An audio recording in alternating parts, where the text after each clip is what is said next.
Snell, would you give our invocation, please? Yes, thank you. Rise, please. Gracious Heavenly Father, thank you, Lord, for this day.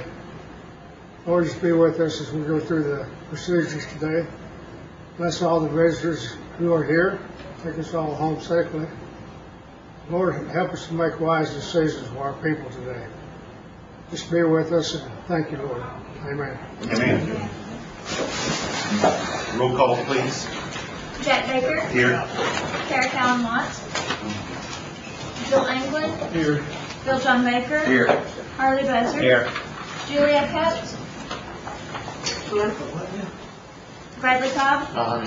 Joe Crittenden. Here. Here. I'm sorry. Jody Fishinghawk. Here. Meredith Bailey. Janelle Fulbright. Here. Don Garvin. Chuck Hoskin Jr. Here. China Gloria Jordan. Curtis Snell. Here. Chris Soap. Here. David Thornton. We do have a quorum. Thank you. Next, I'll entertain a motion for the approval of our April 30th regular session minutes. Move to approve. Any discussion, corrections? All in favor say aye. Aye. Any opposed? Motion carried. Next are our reports, and first is our treasurer's report. Ms. Catcher.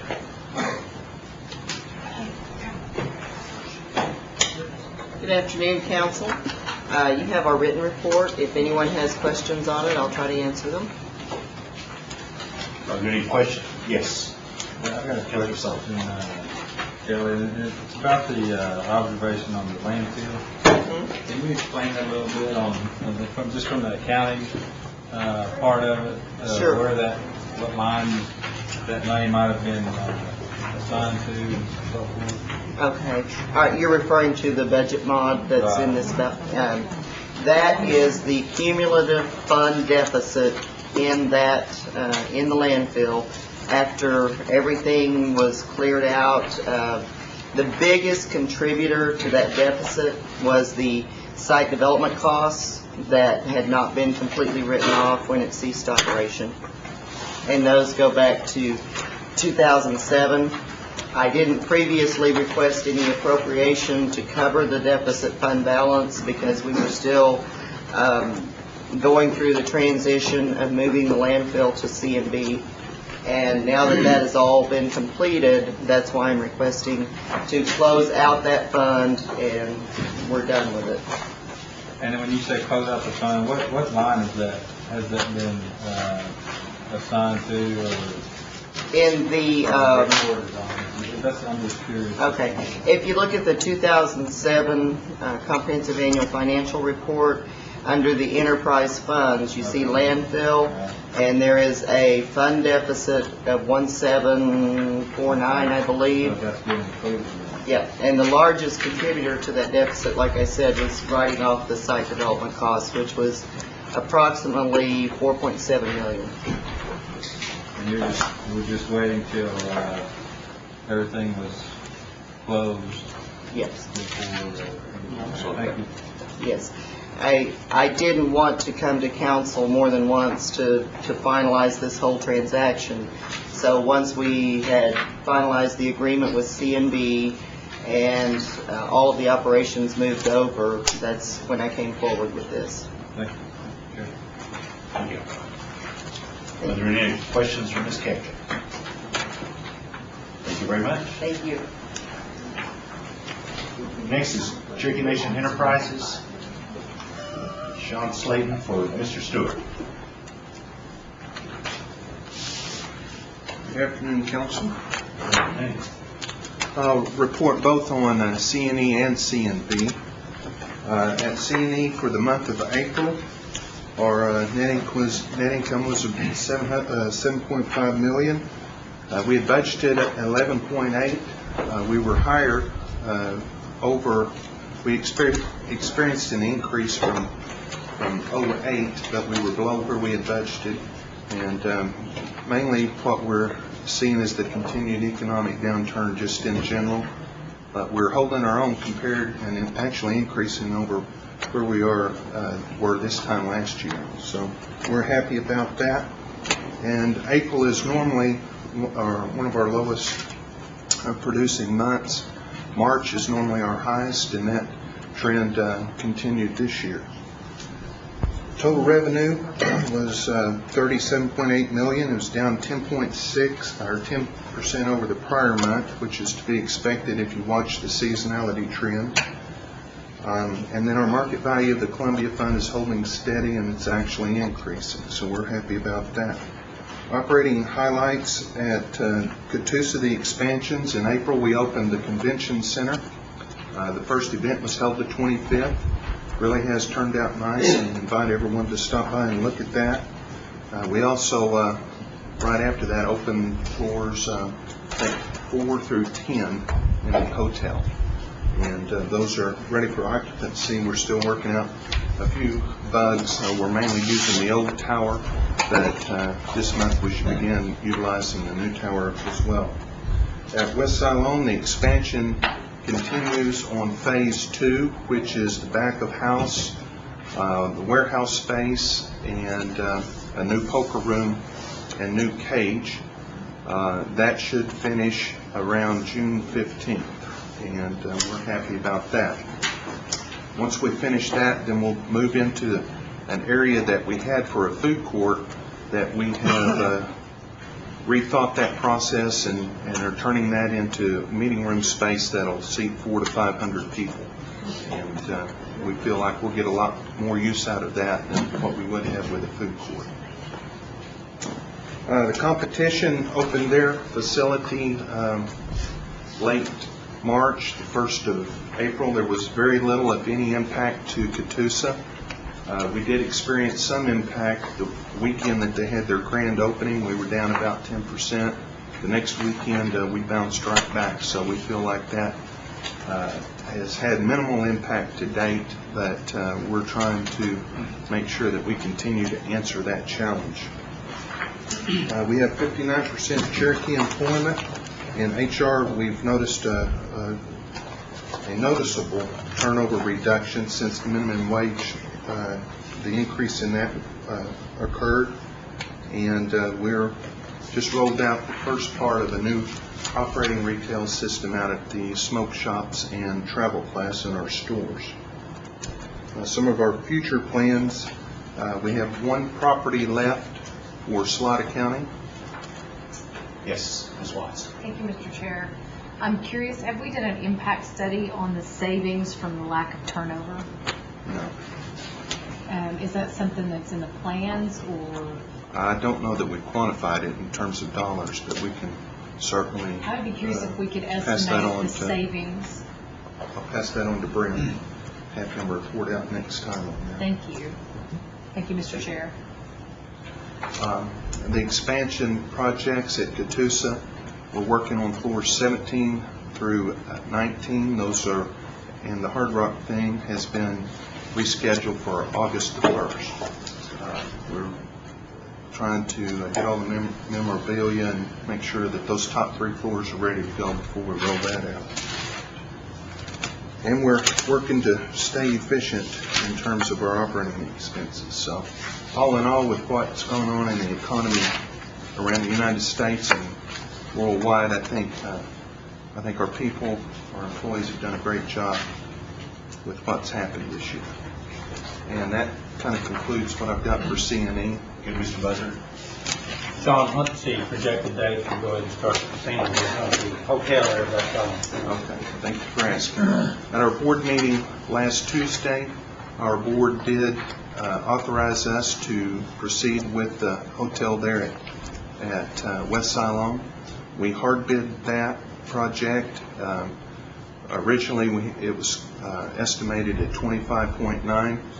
In September, when we sent it out for bid and the bids came back, the drawings weren't 100% complete, and the cost was estimated at nearly $34 million. We pulled the project back, said we're not going to do it. We waited until December, January timeframe, watched what was happening to market prices, went back out on the street late February, early March, and rebid 100%, pretty much 100% of the project, and the bids came back at 28.7. That was an increase of about 2.8 million. 98% of those bids were hard bids, lump sum. So, and that was on construction. We just went through the process of purchasing FF&E items for both the Catoosa project and the West Siloam project. So, when we went back and looked at the prices that we had on our FF&E items, we feel like we're really close to what that project will cost. We also included in that is about 1.6 million in contingency. So we feel like we've got a good handle on that project. It's not a design build. And to answer Harley's question, I authorized the bids to be accepted today, so notification will start going out on that tomorrow.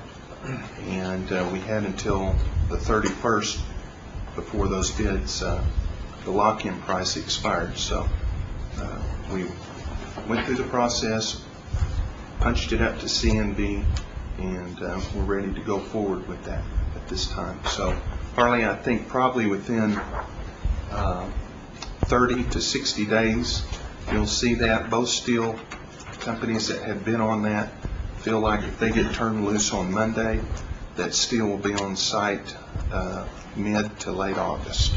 So we'd be seeing steel coming out of the ground September, October. They told me this morning at one of our construction meetings it's a 9 to 10 month burn on that, so that would be opening about a year from now in June. It's 144 rooms. And I was just curious, it looks like we actually lost some money by not going ahead when the price is at 25.9, but well, those we may not if it's going to be a design build back then either. So well, it wasn't. That was the estimate, and that was the problem. Whenever we sent the bids out, they'd estimated it at 25.9, and that was in January. By the time the drawings got not completed, but about 65 to 70%, and sent out to the market right at, I guess it was, probably went out in the middle of August, and they came back in at the end of September. They were back up to they were at the 33 million. We just said, not going to happen. The economy had pretty much tanked that month, and we just felt like that if we bought some time, we would see a huge impact in the market pricing, and we're about 6 million, saved us about 6 million is what it looked like.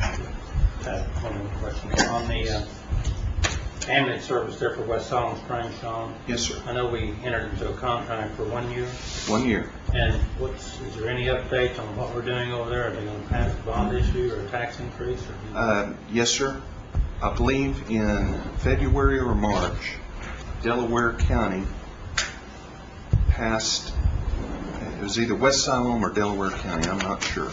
One of the two passed an increase in their tax rate. And they're taking that tax collection and applying that against what we're paying.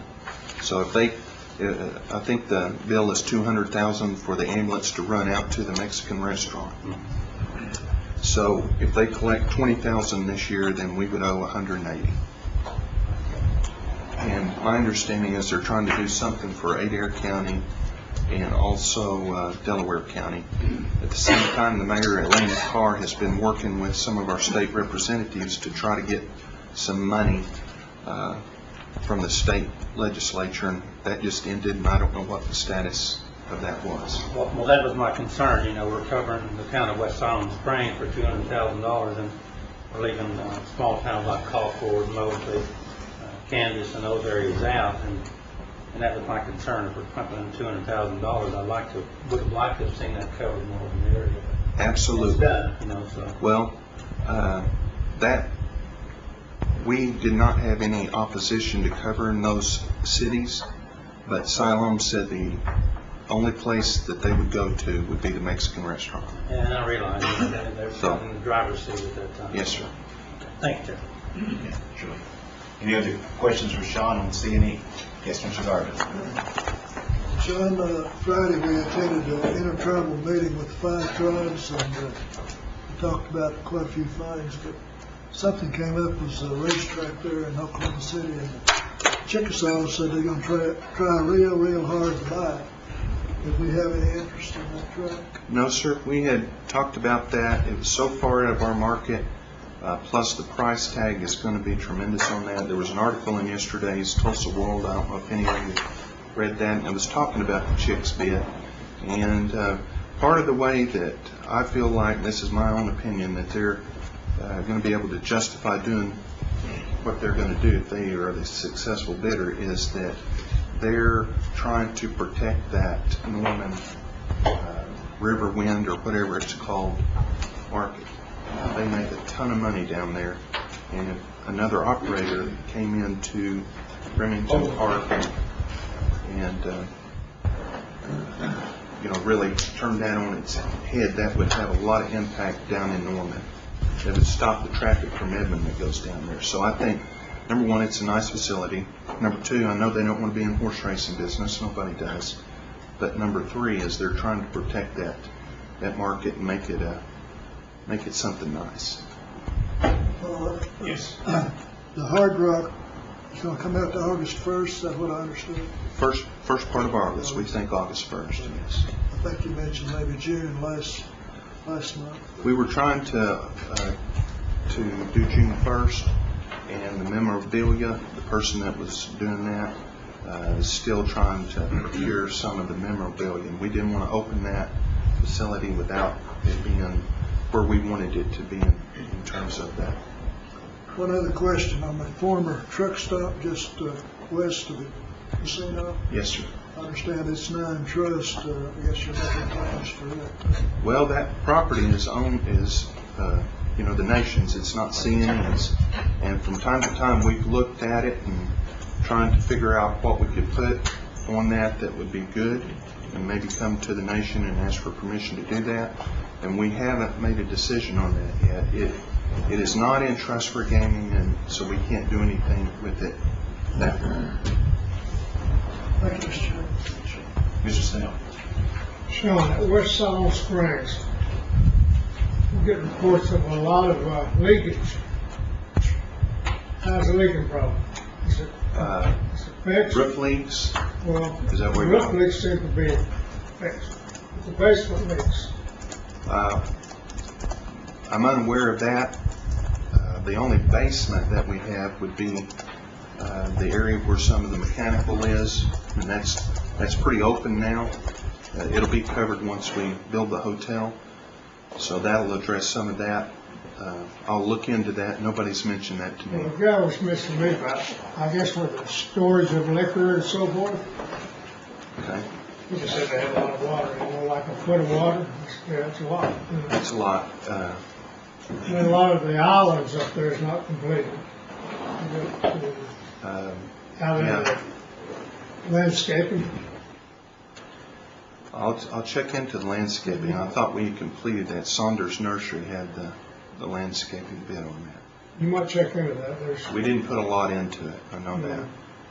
Well, I knew a guy that had a contract there, and he said he couldn't do his work for the big rocks. So that means it's not completed. I'll look into that. I have one more. Yes. Sean, you may have told us before, but with Harbrook coming in there at our Catoosa facility, what was the projected increase of revenue with those people coming in? Do you know? Harley, if I told you, I'd be guessing. I really wasn't a part of that process. Guy Wilcott handled that, but I'll have David report back out on that next month. Okay, thank you. And I will say this, all those projections were done before what happened out there in the economy. Yeah, but Mr. Snell. Sean, at the Catoosa, our signs, the Cherokee is totally eliminated, right? There will be a changeover on some of the signage. I can't tell you, Curtis, if it's all of it. I went to a city council meeting, city board of adjustments meeting last night at Catoosa. We're going to put up a new entrance sign there where the main stoplight is across from Wendy's and Walgreens, and that sign is 56 foot tall with a digital media on that and one of the guitars that's lighted. I think I think there will be some change in the signage, though. To what extent, I don't know. What about the main sign? I don't. There will be a topper on that has the Hard Rock look to it. But the Cherokee will still be like that? Except for... I don't think it will. I think there's some, I forget what the term is, but there's some laws around how you, or rules around how you can use their logo and how that's mixed with other logos, and they're still working through that. I know that's still an issue. I don't know what they've got planned for that particular sign. Thank you. Any other questions for Mr. Slade? Okay. And you're covering C&B also? Yes, sir. If I may. Yes, please. These are April results. The consolidated net income for all entities was $6.4 million. We've used about $29 million at the end of April on that line at BOA. We have paid that down and drawn it back up during the month of May. The year-to-date consolidated CapEx expense is projected to be $106 million for all entities. Subsidiaries, CCR performance is below their budget year-to-date due to timing on a government contract, but my understanding is that company is still profitable. Same with APSC. We're still shooting. We were shooting for June 1st out at the landfill. I think they told me they had 14 inches of rain out there in the month of May. That pushed that. They're down to putting in the liner. That's the most important part of the landfill construction. So they are having to wait until that dried out, and their new projection is July 1st. They'll be putting in the scales out there very soon if they haven't already completed that, the new scale system. And I think they'll be ready to accept trash around the 1st of July. Future plans and initiatives, there's a lot of coordination going on with the nation, and we formed some industry advisory team members that to date are composed of employees of the nation, employees of CNB, and employees of CNE. They will be adding some members to that, or that are outside of that are out in the industry that have experience. For example, the healthcare industry advisory team will be adding some members from outside the nation's group.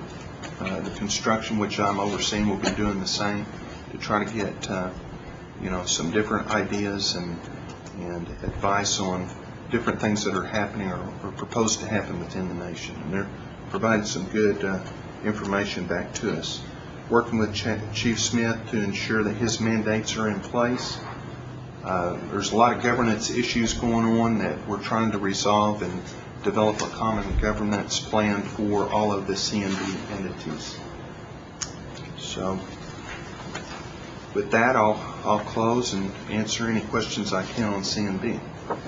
Questions on CNB? Thanks very much, Sean. Thank you. Next is Cherokee Nation Industries, Mr. DeVorstead. Good afternoon. Good afternoon.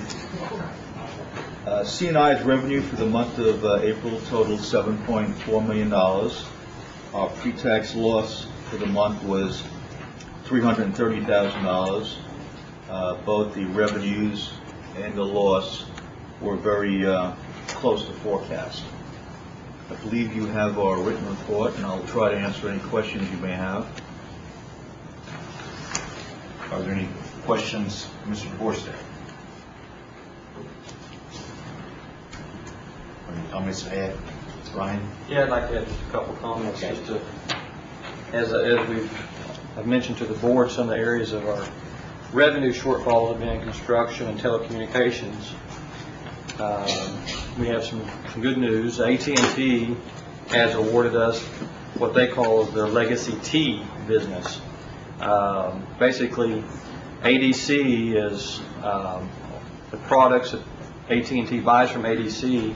They've awarded us to carry that nationwide, and we're projecting that it's going to be about a $7-8 million additional revenue stream. Starts on June 15th, replacing orders over the next day or two to bring initial stocking. So some of the shortfall in telecom, we're going to see some big pickups over the next 60 to 90 days in that area. So with those projections, as the economy turns around, those are our projections right now. With that economy being potentially maybe 50% of what it was, that's what the upside could be a year from now or down the road. So it's a positive. We're still working with Verizon, trying to get, Verizon has made some verbal commitments to us. Timing, we're not sure. We don't know if it's 60, 90 days or if it's 6 months. But Verizon has selected us to handle some of their distribution as well, going down the road. In construction, we did sign the contract for the Eastern Electric Co-op out of Okmulgee. The contract's in place. Groundbreaking ceremony was done last week, and so we're looking at breaking ground probably first week of June, and that's a $5 million project. So that'll be some additional income. The Tahlequah Hastings Hospital is a design build. I'm going to call it the doctor's office. It's kind of an administrative office. It's a design build, and that's being finalized and probably be signed off in the next day or two. It's a $3.3 million project. We're still waiting on HUD for the $17 million apartment complex. Paperwork to be finalized. They're telling us it's probably going to be sometime in July that we might potentially be able to break ground on that project. So there's several projects going on. We're working towards getting some of those revenue streams back in place that'll help turn things around. But we've been working hard just to protect the jobs and fight for everything we have.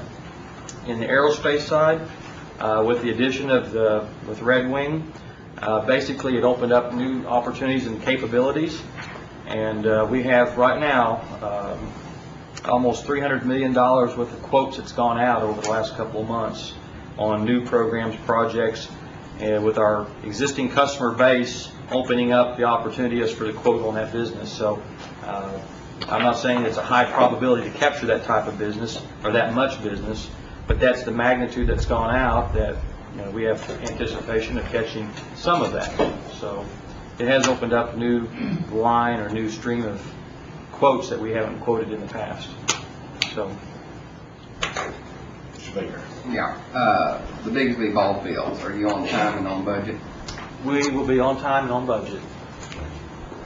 We'll be on time and on budget. I know that the rain is set back. We've lost about 20 days of rain, but we are going to be working weekends and late hours to meet the requirements. Based on the charts I've seen and what the construction management is telling me, that we'll be on time and on budget. Mr. Snell. Okay. Mr. Busser. Ron Kelly School is our shop over in Kellyville. Okay. How many employees it has, what we're doing, what our plans are for. The Kellyville has approximately 30 to 33 employees. And primarily it's machine shop, and it's doing a lot of work for Lockheed, Boeing, and Honeywell, making metal parts, milling and grinding on the CNC equipment, as well as some assembly work, some small assembly work is the primary work. Program management, where quotes are coming in, they quoting stuff and farming out products into the Tulsa area and bringing it back through as a value add on items that we don't have the machinery for potentially. So it's a little bit of everything. It's some metal work, painted metal, aluminum, and it's primarily all aircraft. It's an AS9100 shop, and that's what their core niche is. Yes. Do we intend to do any job shop work there? Yes. Like small stuff comes in from? Yes. Yeah, and they are doing some of that. Those are the primary accounts. They do have other customers in the Tulsa market. They've done work with Spirit Had large tooling work for them, building jigs and various tools that they might have had. I'm not exactly sure what it was that they did prior to us buying them, but they did have some work there. And also Nordam. Nordam's one of their accounts. Thank you. Mr. Sutton. Brian, there's a lot of, or I won't say a lot, but I know several aviation type manufacturing facilities there in the Grove area. Are you utilizing those very much, or are you just mainly farming your work out to Tulsa, or? Well, with right now, are you aware of any of the facilities around the Grove? yeah, I mean, right now, most of what I'm aware of is being farmed into Tulsa. Right. Now, it's not to say that they wouldn't farm to the Grove area. They may potentially be shipping or allowing opportunities to quote, and I'm not aware of it. I know there's several companies over there, and some of them are expanding. I know there's one company that's does some coating applications over there for aeronautical type equipment, and so I've been to a couple of those facilities, and I was just curious if they're getting in on this or aware of this, and how would they become aware of these opportunities to quote on projects. Well, if you want to just have them give me a call, then I'll hook them up with Brian Morris or Dennis Filippo. But basically, right now with the economy being down, a lot of companies are calling because their shop loads are down, Right. and so we're sending quotes out to a lot of the shops, and like I say, there's a lot of them. So That's what I heard. That there was one particular, I can't remember the name of this facility there in Grove, but it was kind of surprising that they were talking about adding jobs and things like that, and so it was kind of encouraging. a lot of the shops, if they're not into the aerospace business or have a good tie into the military business, there's a lot of backlog in that area for small machine shops, and so The shops I've been in are pretty much in that business you described, so I was just curious if you were doing anything over there. not that I'm aware of, but if you send me a name, I'll see if we can get in touch with them. That one shop is Pride Plating. Pride, P-R-I-D-E Plating. In Grove? Yes. Okay.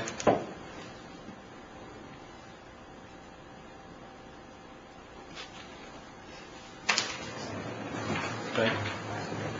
Any other questions for Brian? I did We have some other. I had one thing, Kara sent me on a note here. Yes, we do have an Indian preference in hiring, and what I'll do is I'll get the policy and process and get it emailed to you so you can see the process. So, Ms. Watts. Mr. Chair, just to clarify, the Indian Health Service preference for Indian hiring is that there's an Indian panel selected first before they consider any other applicants. So, thank you. yeah, I will check on that. I think a lot of it depends on how many candidates come into the pool, if we have enough qualified in that area. So, Most excellent. but I'll get it to you. I later. appreciate it, Brian. Thank you. Congratulations on your new contract. Thank you. We look forward to I good do. reports. Next is Career Services, Ms. Kelly.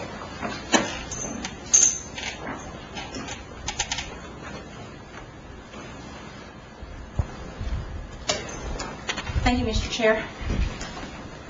I have some handouts, and I do apologize because we couldn't get some of the stuff in before the report went out, but you all had asked us for some information, and I know that.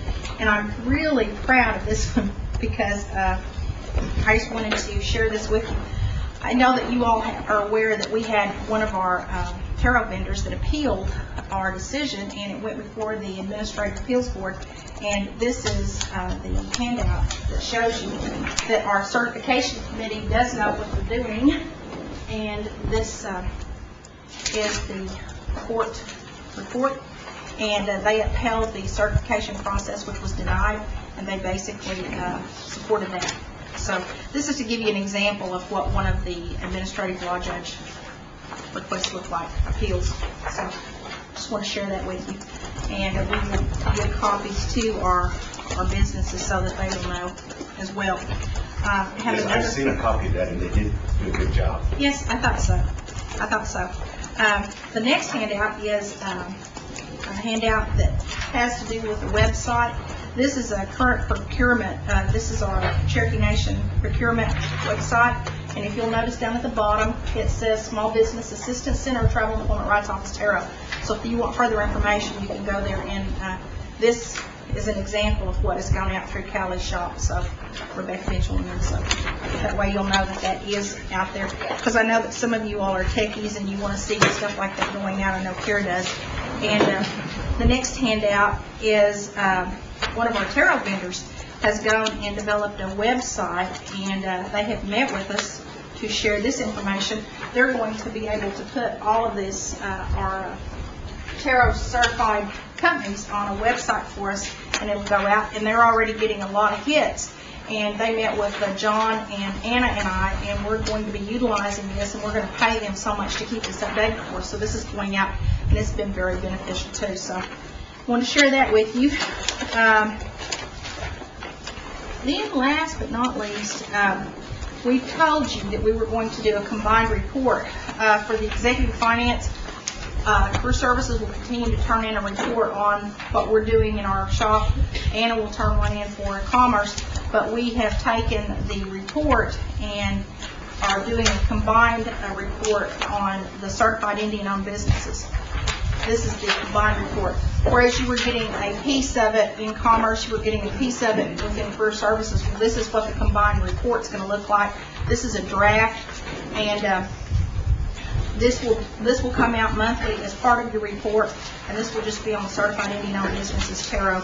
And then on a quarterly basis, we will do a more detailed report, because keeping in line with the law, it basically says that we would give you a quarterly report, and we will spotlight some of our Indian-owned businesses that have been out there for quite some time, that have been doing business for us, and then also some of those mom and pop type shops, or just one type owner. So when the quarterly rolls back around, we'll give you a more detailed report. So I wanted to share that with you.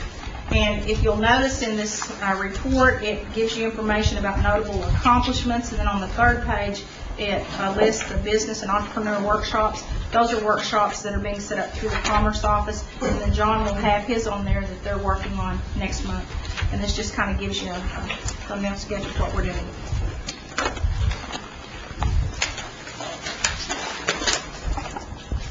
There's only one other thing I want to add. We had 4 people that attended the National Indian and Native American Employment Training Conference, and it's been going on for about 30 years. It started back in the early 80s.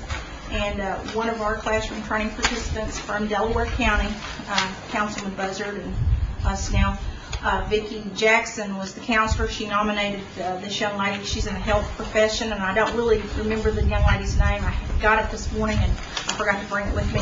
But she was recognized as the national employment training, classroom training participant, and was acknowledged out at that conference in Sacramento this past week. And Vicki traveled out there with her to get her award.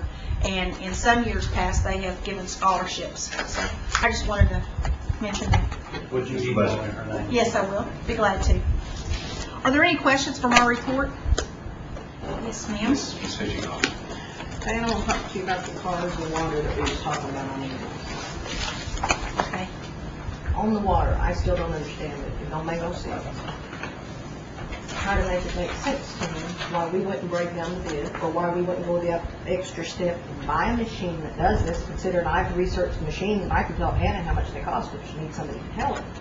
Why we don't break down the bid so we can get the water and we can get the machine and we can give it to more Cherokee people. I believe Anna's going to address that in her report. She and I had visited about this earlier, and there is some things that she's done since then that she can explain to you in regards to Okay, can you talk to me about Carol and the cars? Carol and the cars. Was Carol involved in, yeah, we put out for bid 16 cars on the web.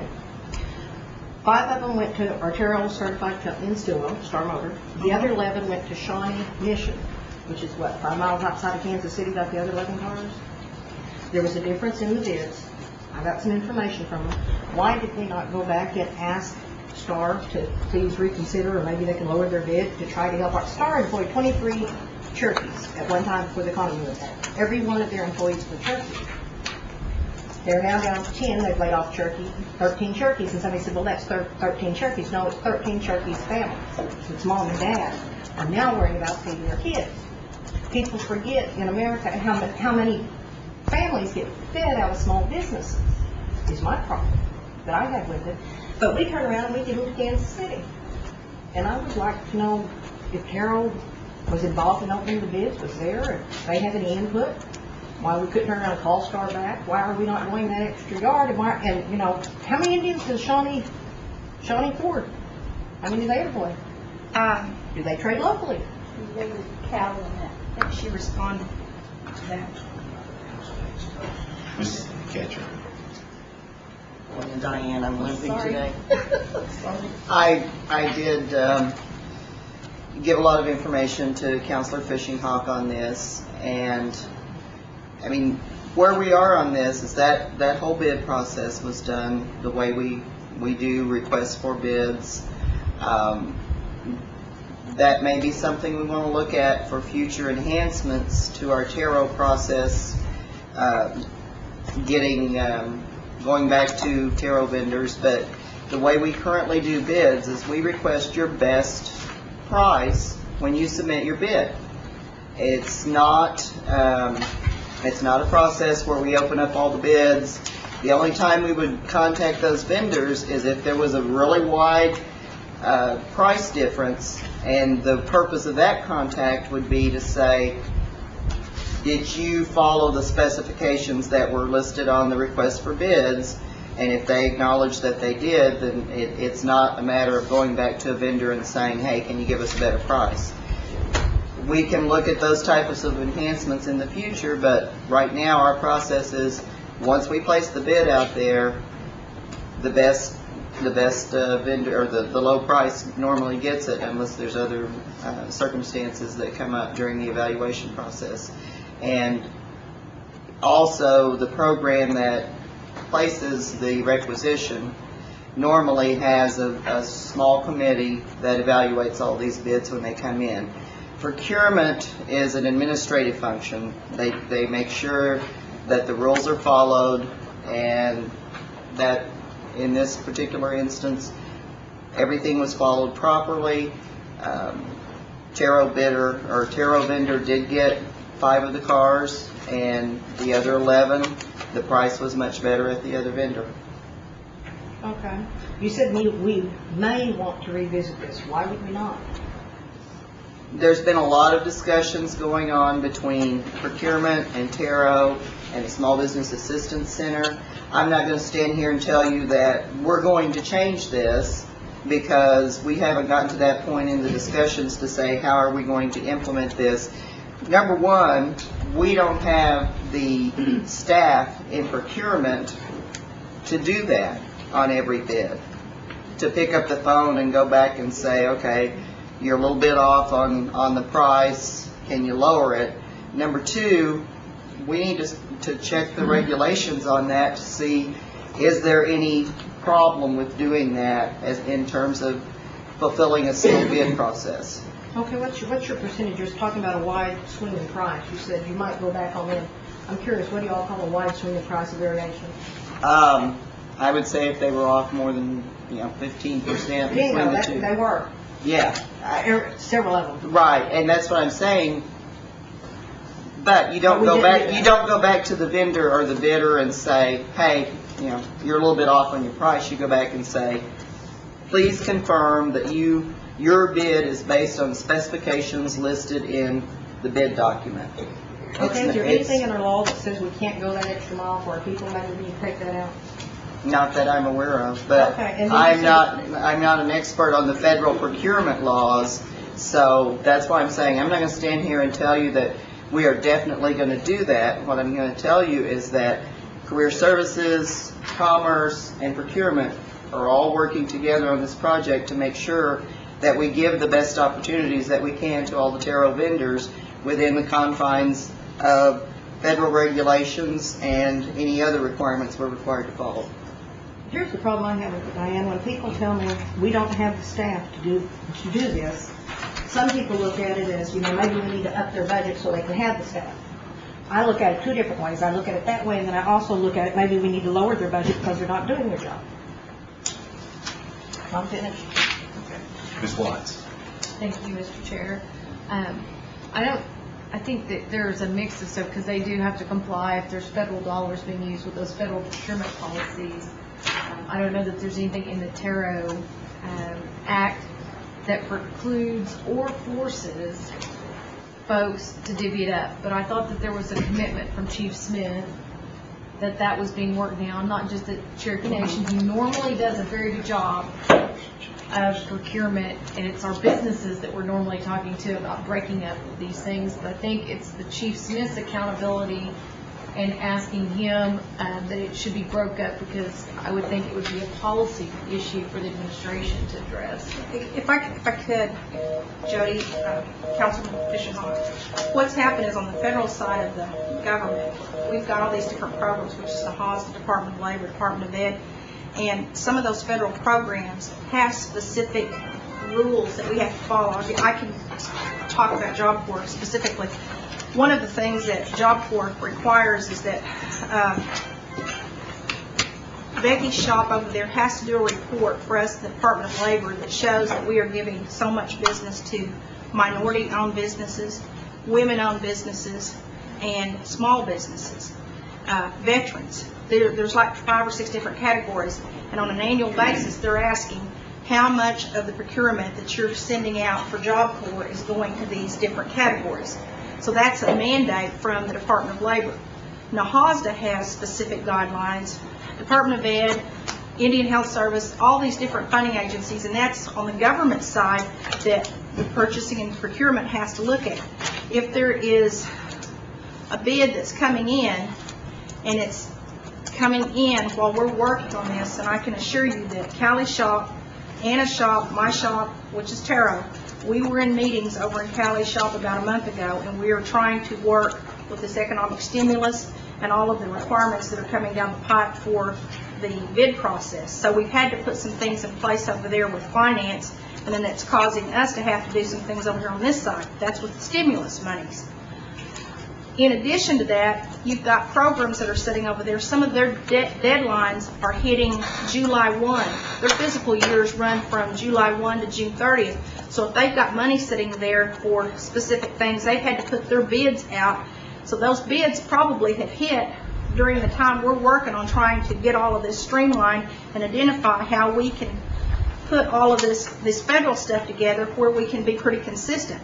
Some of it we can't be consistent with, and it might be that HOSDA is going to sit out here by itself with specific guidelines that HUD requires that we can't tie in with all these other entities.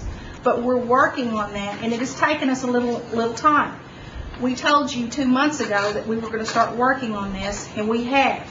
And all of this stuff hit right about the time we were in the middle of trying to get this done. And yeah, we are a little short-handed, but we can get it done if you'll just give us some time. We are working on it. We know that it's a problem, and we're going to try to address it. And we sympathize with all of the emails that came out last week, and we're trying to get some things in place over on our side so that we can beef up some of the monitoring so that we've got people there at the table. When you've got people that up and resign or people that leave and you're trying to backfill those positions, they've got problems over there too where they're shorthanded. And granted, I can appreciate what you said, Jody. We pay indirect costs for some of the positions over on the support side. We've got service money on our side, and maybe we do need to beef that up, and those are areas that we will definitely look at. But I can assure you that we are trying to get this worked on. Callie has been working with us very closely on this, and I know that it's probably not to your satisfaction, but give us another month or two and we'll try to have it taken care of. I can assure you, and I promise that.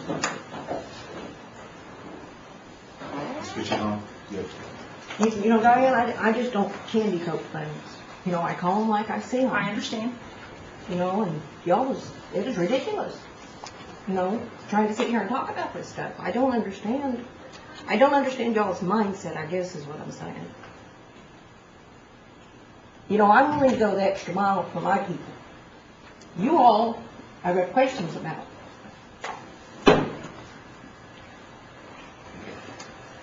Okay. Mr. Busser? Well, I think, just to follow up on what Councilor Fishinghawk is talking about, is we have large corporations that get most of the bids because they can outbid a small Indian-owned firm. And I think we're just looking at some way to help our Indian folks to get these bids.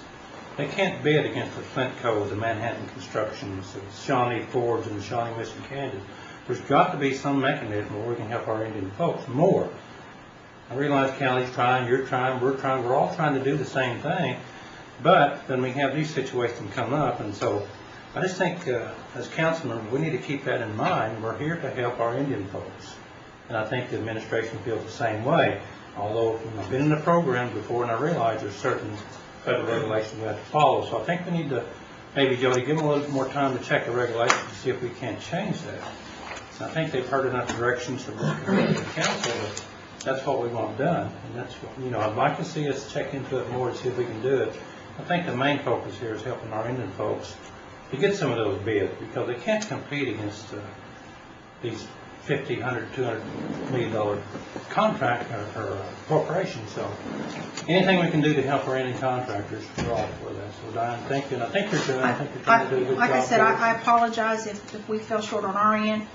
John's filling in. I've been short people, and we're trying to get it done. If I need to glue him here and keep him here every day, I will, but then I may get hit because he wasn't up there at C&E, or maybe I didn't have somebody over here. We've got people monitoring water lines. We've got people monitoring housing sites. We've got them out there, and we're trying to address all of the concerns that you all have brought up. That was some of the stuff that we gave you here, and like I said, some of the stuff's going to fall through the cracks, and it's really... rest assured, we all have been told, the chief has given us our marching orders to get this fixed, and we're all working on it diligently. Several of us are spending a lot of time here to get this done.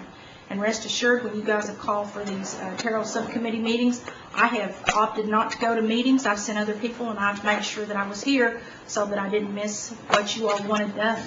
And we're going to work real hard to get these things addressed. But help us out, give us a little time, and I do apologize. I feel like that, that if we'd have had somebody there, I don't know if it would have made any difference. I don't know. I could have had John there, but John wasn't there, and we knew about the bids after they came out, and we knew that there was a tarot bidder, but we wasn't sure, how it was going to go. And rest assured, I talked to the guy that got the bid. He was very humble and very glad that he got what he got. I saw him at lunch last Saturday. Thank you, Mr. Chair. Ms. Watts. I know, but I think if we don't address this, it's not going to end. So, the way I understood it was the reason why that bid may have failed our tarot vendor was because it wasn't broke out, much like our big construction bids, we've pushed to break those out individually. So, even if tarot had been there, there was really nothing we could do, because by design, it was already going to inherently push out or create a barrier to the tarot vendor being able to participate in the bid without partnering with the non-tarot vendor and some other things, or subcontracting portions of the bid. So now there is, to some degree in the tarot law, some language that speaks to artificial barriers.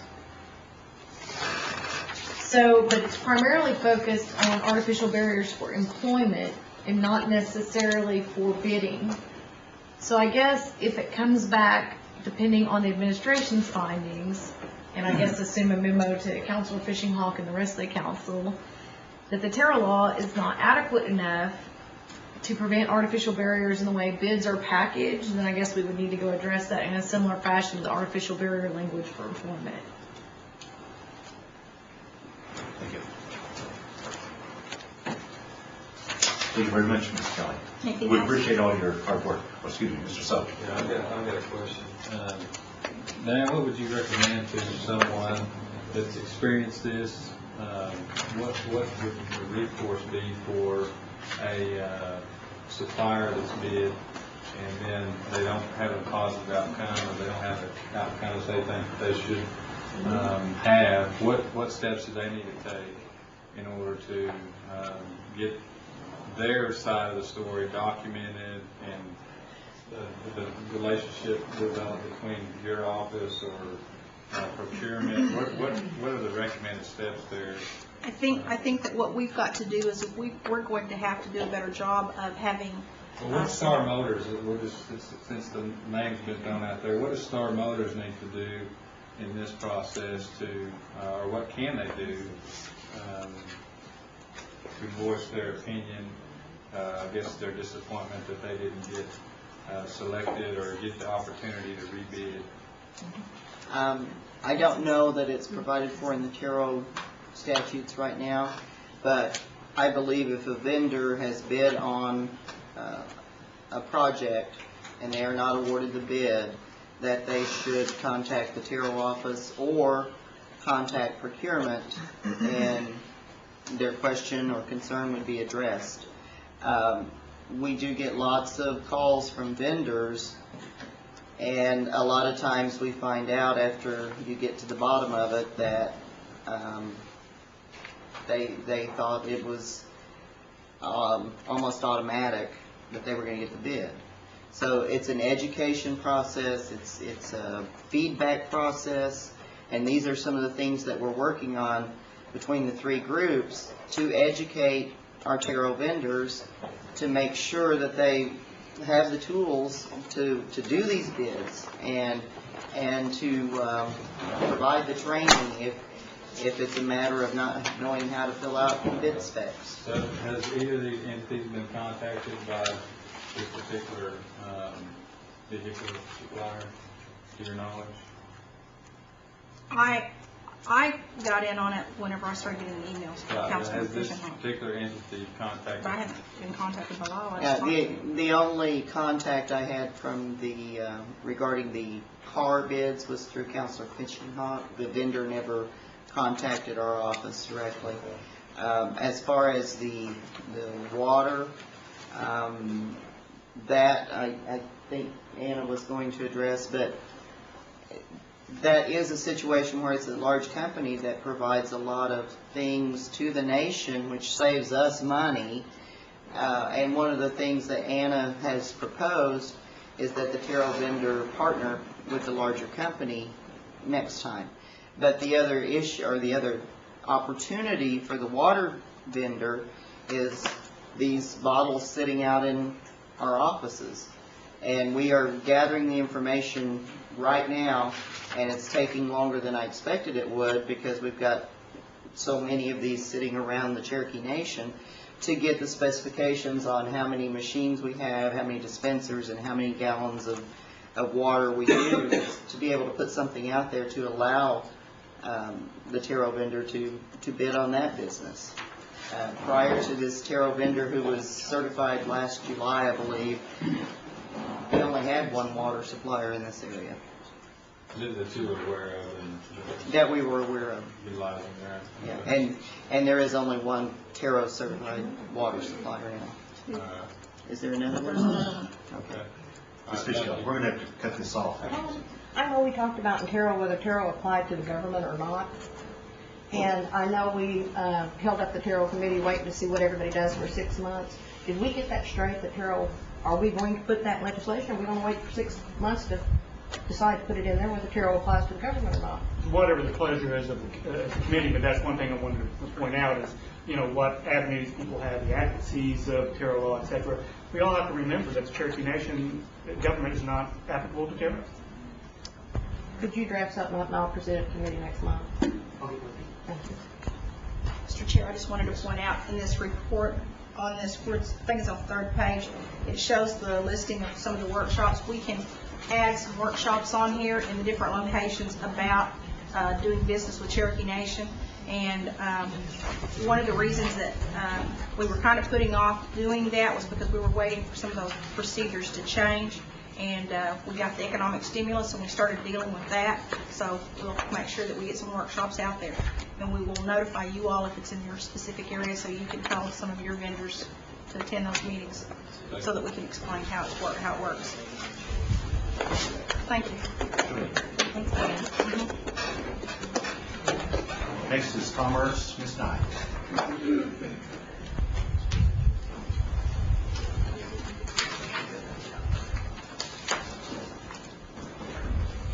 Good afternoon. You have a copy of our report, and I'll be happy to answer any questions about it and also address the water. go ahead and address the water, please. And I explained to you why we bid it out the way we did, and that's because Love's was giving us the banners for free and the trailers for free. And after the bid went out, we are looking at different options that we may have right now. We haven't done anything else with it, and we're still considering what options we have, buying banner machines, whether we need the trailers, whether we're going to work concessions at the holiday or just let vendors do it. So we're still considering all those options, and we should decide by the beginning of next week. So the bid went out, and the request for what, 73 banners was on there? Mm-hmm. And the coolers, and the water. Mm-hmm. And they got, in return for supplying that, my email, I understood right, was we gave them the bid in return for supplying the extra. Right, but they gave us all of that for free. Okay. So it was a cost savings to us overall. And that's why we bid them all out together, so we could compare apples to apples. But nobody had ever thought of maybe that we could separate it? That's what I'm talking about when I say you all need to go the extra mile. How you all explain, these banners has the date and the name on it. Well, if I was Lowe's and I got to get the contract every year, I'd put the date on them too, because you'd have to come back to me next year when you wanted new banners. I mean, that's business. Come on, folks, that's common sense. The date's not on them. It's just that the quality of the banners, they don't last past the holiday weekend. Okay, but then they said they throw them away and we do it again next year. We throw all the banners away and we do it Because again they're next not year. usable after the holiday. So now we're looking into a banner machine, and we're talking to other departments to see how many departments could use it, would use it, and could contribute to the purchase of one. That's what I'm saying, that should have been thought of years ago, especially if you're in commerce, Hannah. I run businesses. I'm supposing you run businesses. That's stuff that you need to get ahead of the ball on. Okay. Ms. Watts. Thank you, Mr. Chair. I don't know if it's even possible or feasible, but one thing that came to mind was all the business tech students at Job Corps. Because I know we're always looking at making sure we don't build in additional staff that we have to maintain. So I don't know if it would be appropriate partnership, but they've been impressive about how they've done our other stuff. And because, I mean, I know Chad's always got a banner. I know we have banners instead of signs, you know, at their office. And so I don't know if it would work or not in doing that and having those business students maybe do those for us as a potential partnership. Right. And it very I know well your could. staff are busy. You guys have a lot of programs. I appreciate everything you do, so. And Diane and I have been working together on looking at the banner machine and how we could man it and who all would be able to use it. Because if we had it, we would use banners probably more. So.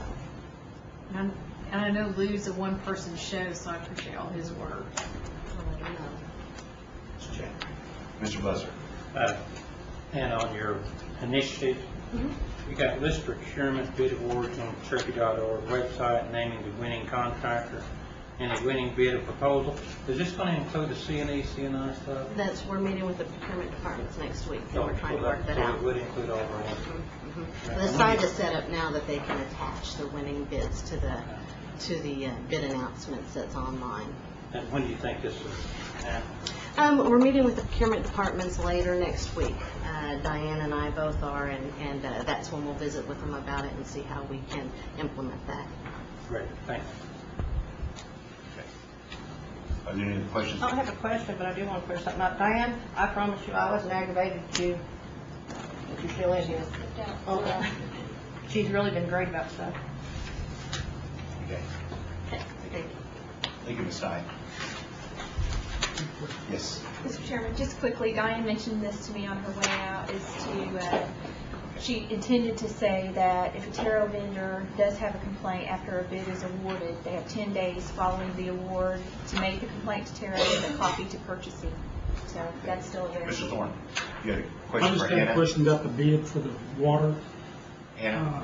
When it's bid, do you include the banners and the trailers in that bid? We The other did when vendors? we issued the bid, and this was the first year that we've actually issued a bid for that. And you put them in the bid also? We made it for the water, And were the the 73 other town banners. bidders for the water?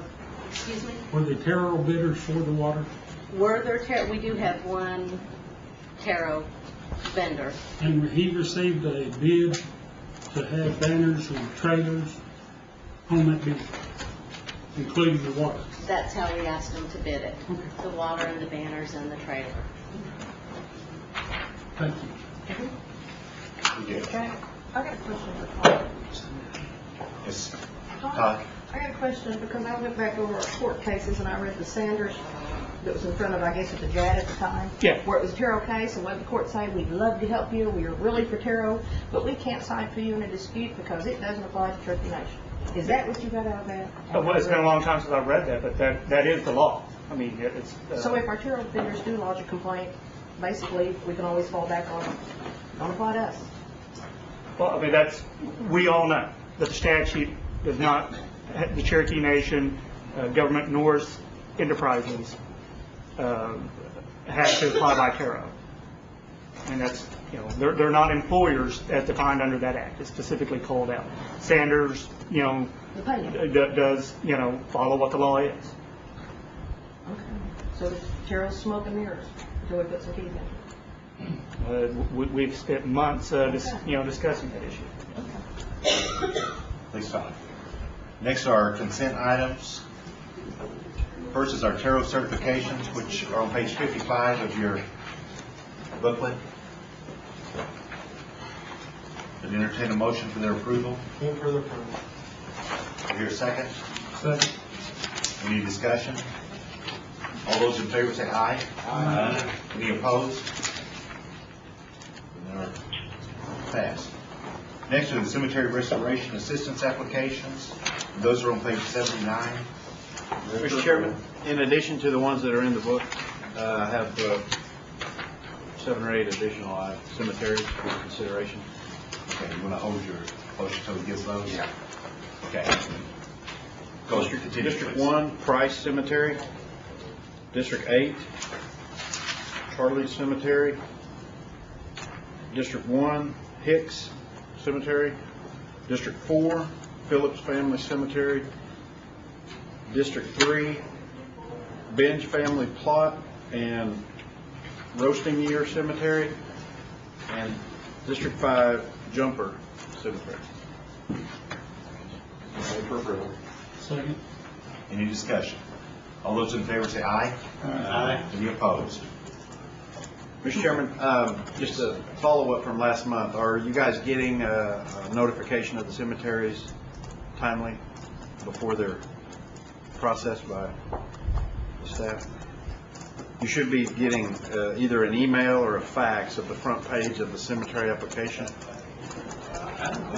Or any of the, No, we haven't got it.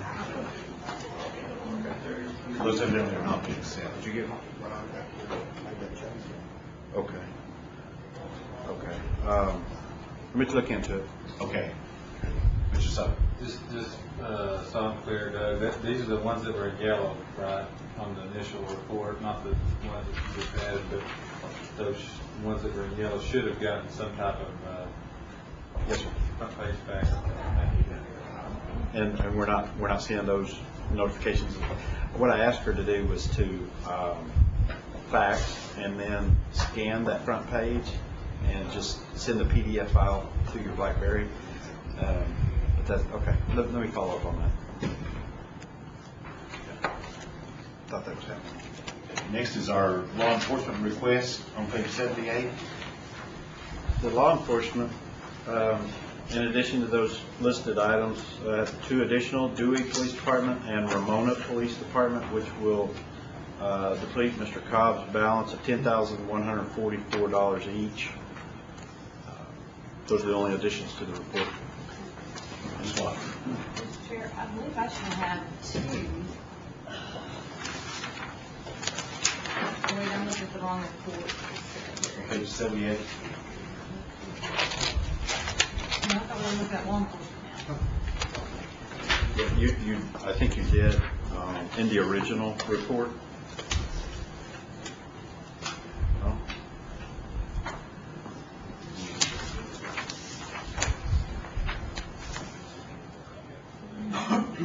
Yes, you have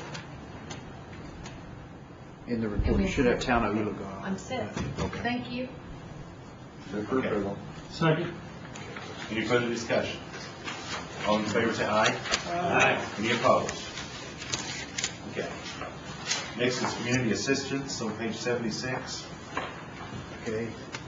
In addition to the report are the following. Cedar Grove Church, Mr. Soap, 800. Bellefonte School, 400 each. Mr. Thornton, Ms. Fulbright. Legacy Youth Festival, 300, Mr. Garvin. New Life, 200 each, Mr. Baker and Ms. Jordan.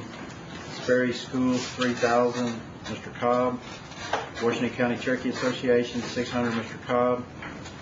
250 each, Ms. Fishing Hawk, Mr. Crittenden, Mr. Baker.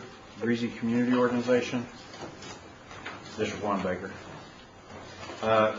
Marble City Food Pantry, 750, Ms. Fulbright. Any other additions? No, I don't have an addition, but I got a question. Maybe it's Yes. for you. How do we do it? Or I had some questions about how long it took some checks to go out to some community assistance I had, because it took a while for them to get done. How do we find out when they're going out, and how would we go about making sure we had a letter, like Joe and I had a letter in there also? Does Gail do those? No, the check requests go over to the county, county cuts the checks, and the checks go to administration, my understanding, and the chief puts a letter in with the checks and mails. Okay, Ms. Ketchum, you want to address that? Yeah, we have discussed that, and if council wants the letter stuffed in with the checks, we can do that. We actually mail the checks from the finance department, and so if you want something to go in it, we just need that attached with the check request.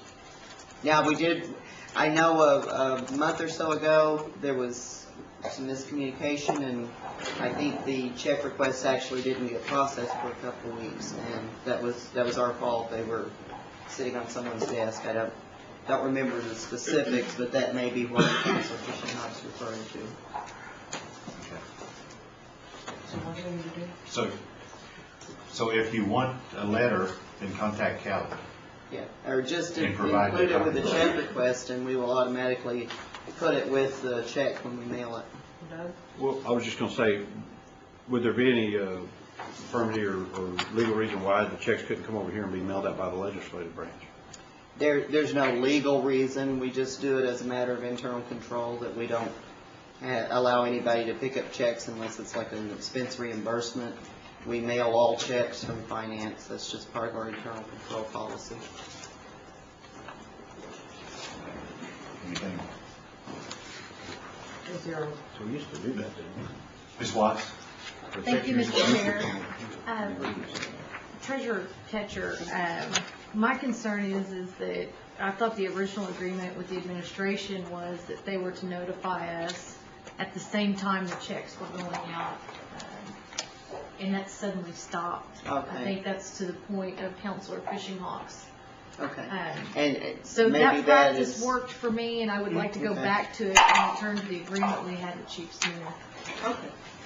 So you'll look into that. I will look into that and make sure that we're notifying Gail, or I mean, we can just send an email to the counselor and say, hey, this check was mailed today. I'm all about not killing a tree, that's why we got crackberries. Yeah. And that's much quicker than snail mail, so. Okay. Mr. Hoskins? I forgot my question now, but maybe I can come up with one. I withdraw. Okay. And if you want a letter to go over with the check request, there wouldn't be no reason why we couldn't generate a letter here. That, we wouldn't need to get your signature. Doug, just refresh my memory, could we just have a standing order of some very generic language to and that way we don't have to do it with every request, and just that it'll go out And under our letter? if I could, Mr. Yes. Chair, the letter that goes from administration always says, special thanks goes to Counselor Hoskin or whoever for this contribution. So the letter that is going out with these checks already does mention the council member who is, who is involved in this community assistance. It might be a simple matter, Mr. Chairman, of just swapping out our letterhead. Okay. But Kelly can discuss that with Gail and with Doug. Okay. Mr. Hembry? Mr. Chairman, if would please the committee, there's been a dispute as to some comments that I made earlier concerning the whether the Cherokee Nation Terrell applies to procurement. After reading the section, what I'd want to do is read it into the record to make sure that all minds are clear on this. The Cherokee, Melanie, if you can come up.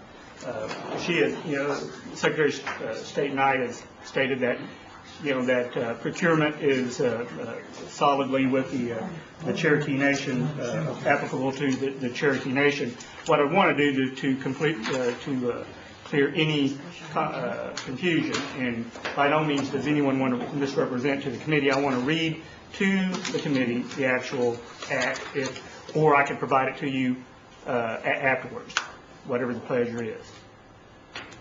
You want to read it into the record? Please. Okay. It's Section 8, Title 40, Section 1021, shall read as follows. Indian preference requirements generally. A, all employers are required to give preference to Indian in hiring, promotion, training, and all aspects of employment, contracting, or subcontracting, and must comply with this title and rules, regulations, and orders of the Taro. B, the above requirements shall apply to an employer as defined by this title. C1, the Cherokee Nation government is not an employer for the purposes of this title. However, if potential contractors or otherwise equally qualified to complete the relevant contract work and respective bids are otherwise equal, the Cherokee Nation, its entities, or wholly owned corporations shall apply a preference for Indian-owned economic enterprises in procurement and contracting.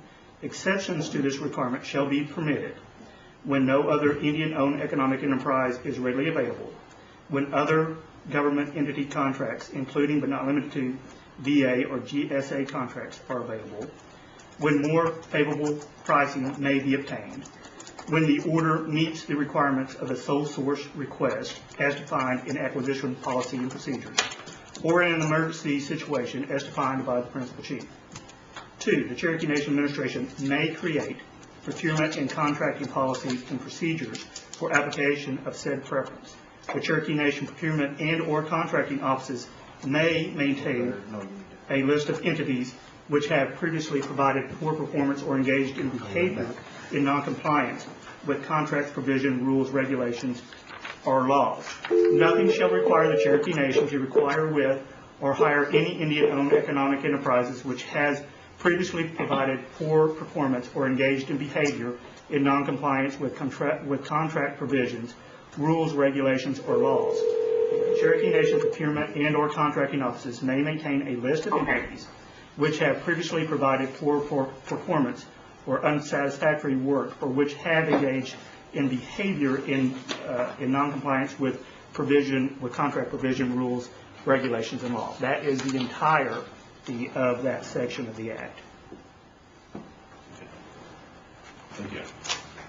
And now back to our community assistance on page 76. Make a motion to approve. Any other additions to it? Any discussion? All those in favor say aye. Aye. Any opposed? Okay, and maybe we back up one more. We have an additional cemetery request.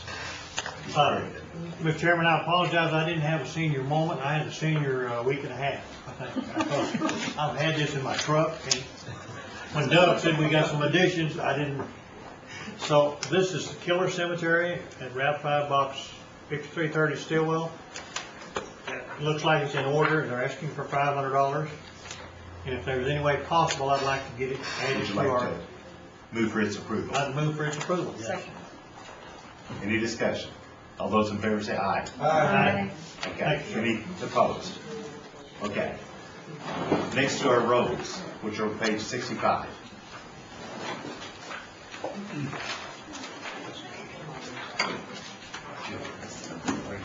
This month, we don't actually have any road projects, but we do have several reallocations. District 5 is reallocating $40,000 of motor fuels, 20 each counselor, from the east-west 140, north-south 520 road to Athens Street improvements. The motor vehicle tax for Mr. Cobb and Mr. Anglin is receiving a refund from a completed project on the 145th East Avenue of $10,730 each. And the Mr. Buzzard had $13 coming back on Tina Burnett project. $13 by a lot of road. Okay. Do your motion for approval. So moved. Second. Any discussion?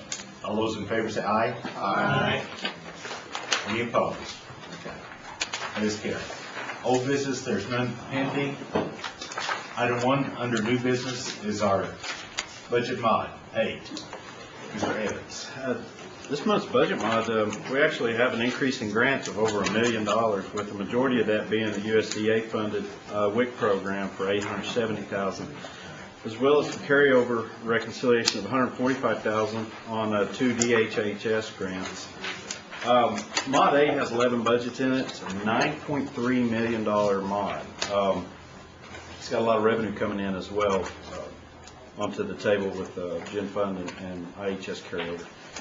The general fund itself has an increase of almost $4 million, with communications requesting some upgrading video production equipment dollars of $144,000. The bulk of it being on contract health. And as you recall in the budget hearings, the contract health budget was cut in half during those hearings to enable the funding requirement of the scholarship initiatives that came out of the hearing in education. The request now is to go ahead and take that $3 million budget up to $6 million for contract health and transfer that out of the general fund by utilizing that carryover. I did spend a significant amount of time this last week with Callie and Amy Sands, the finance officer for the health division, and I appreciate their assistance in helping me understand bridging the gap in the funding obligations between the RTMS system, the financial system on the health side, IHS, and our Lawson financial system. As you know, there's somewhat of a challenge understanding how the appropriated dollar ties back to the obligated dollar in the IHS system when it comes to contract health. Because obviously just because we hit 930 and our budget lapse doesn't necessarily mean that an obligated, or does not mean that an obligated contract health treatment for a patient is going to all of a sudden lose its authority to expend. Well, that's a bridging of two systems there and two methodologies that has to occur. When I reviewed the current year payments of obligations and the open obligation balances, health provided a liquidation factor that they've experienced in the past of whenever they obligate for treatment on a patient and they pay so far, they look back in time and say, okay, of these obligations that we're booking or we're encumbering these dollars, how much actually typically as a percentage applies throughout the treatment and actually becomes an expenditure at some point in time in the future. Amy applied those percentages and was able to provide a best assumption of expended obligations in the future based on this year's contract health budget. Now, understand that this year's contract health budget is currently at $13 million. They've expended $6.1 million through 7.5 months, which would give the initial appearance that they're underutilizing the current year budget. She's gone ahead and applied those liquidation factors, and it looks like she's predicting right now of current year obligations, she's going to expend $10.3 million against a $13 million budget. Okay, yes, that may leave some resources available, but when you look at what trend are they obligating available revenues for contract health service, and we're only 7.5 months into the year, I'm predicting, just with a quick calculation, if they continue obligating for patient services at the pace they've obligated in the past, they're going to have possibly even in excess of a $3 million shortfall. In other words, they're going to have to really slow down their what do you call it? Referrals, I guess? Referrals? They're going to have to slow down at August time, okay, if they're not careful. Now, so even though it appears in our financial system that there's this big unencumbered balance of contract health dollars, we have to look at what has been obligated, what treatments are to be paid for in the future out of the RPMS system, apply those liquidation factors, and come up with a reasonable number, how much of that $13 million budget, irregardless of when our fiscal year ends, okay, how much of that is going to get expended. If it all is, we have to provide for it. We don't know when the treatment's going to occur, so we certainly wouldn't want to authorize something in violation of our own appropriation amount. Okay. Understanding that we may hit 930 and there's a couple $1 million left here unexpended, which is fully to be expected because the treatments, like I said before, aren't going to stop at 930. I went into all that to explain that I know that in the past I've looked real close at contract health obligations and encumbrances as it applies to our appropriations bill. I understand this body does not appropriate an encumbrance. You appropriate an expenditure. But encumbrances are the natural predecessor to an expenditure, and if you don't consider those encumbrances, then you could in essence be authorizing something that could be an unfunded expenditure in the future. I'll just kind of stop there. Without getting into counting. If that's a reporting function, then what can I guess St. Callie's group do to roll that up into the next year? Yeah, or really it's just a reporting issue. If we're looking at this and then you have to explain it every month, why don't we just look at the end result in the first place? What prevents you from reporting what the expected encumbrances are versus what we expect? Open obligations. Yeah. Our biggest challenge is a link between RPMS and Lawson, which Lawson's our financial system. All of the obligations are done in the RPMS system. Then when the invoices come in and they're paid, they're entered into Lawson. So we have a duplication of effort if we take all of RPMS, put it into Lawson, and then have to cancel all those obligations. I think we've come a long way in our reporting capabilities. Amy has come up with some really nice reports, and we can do something like this. I would suggest maybe on a quarterly basis instead of monthly.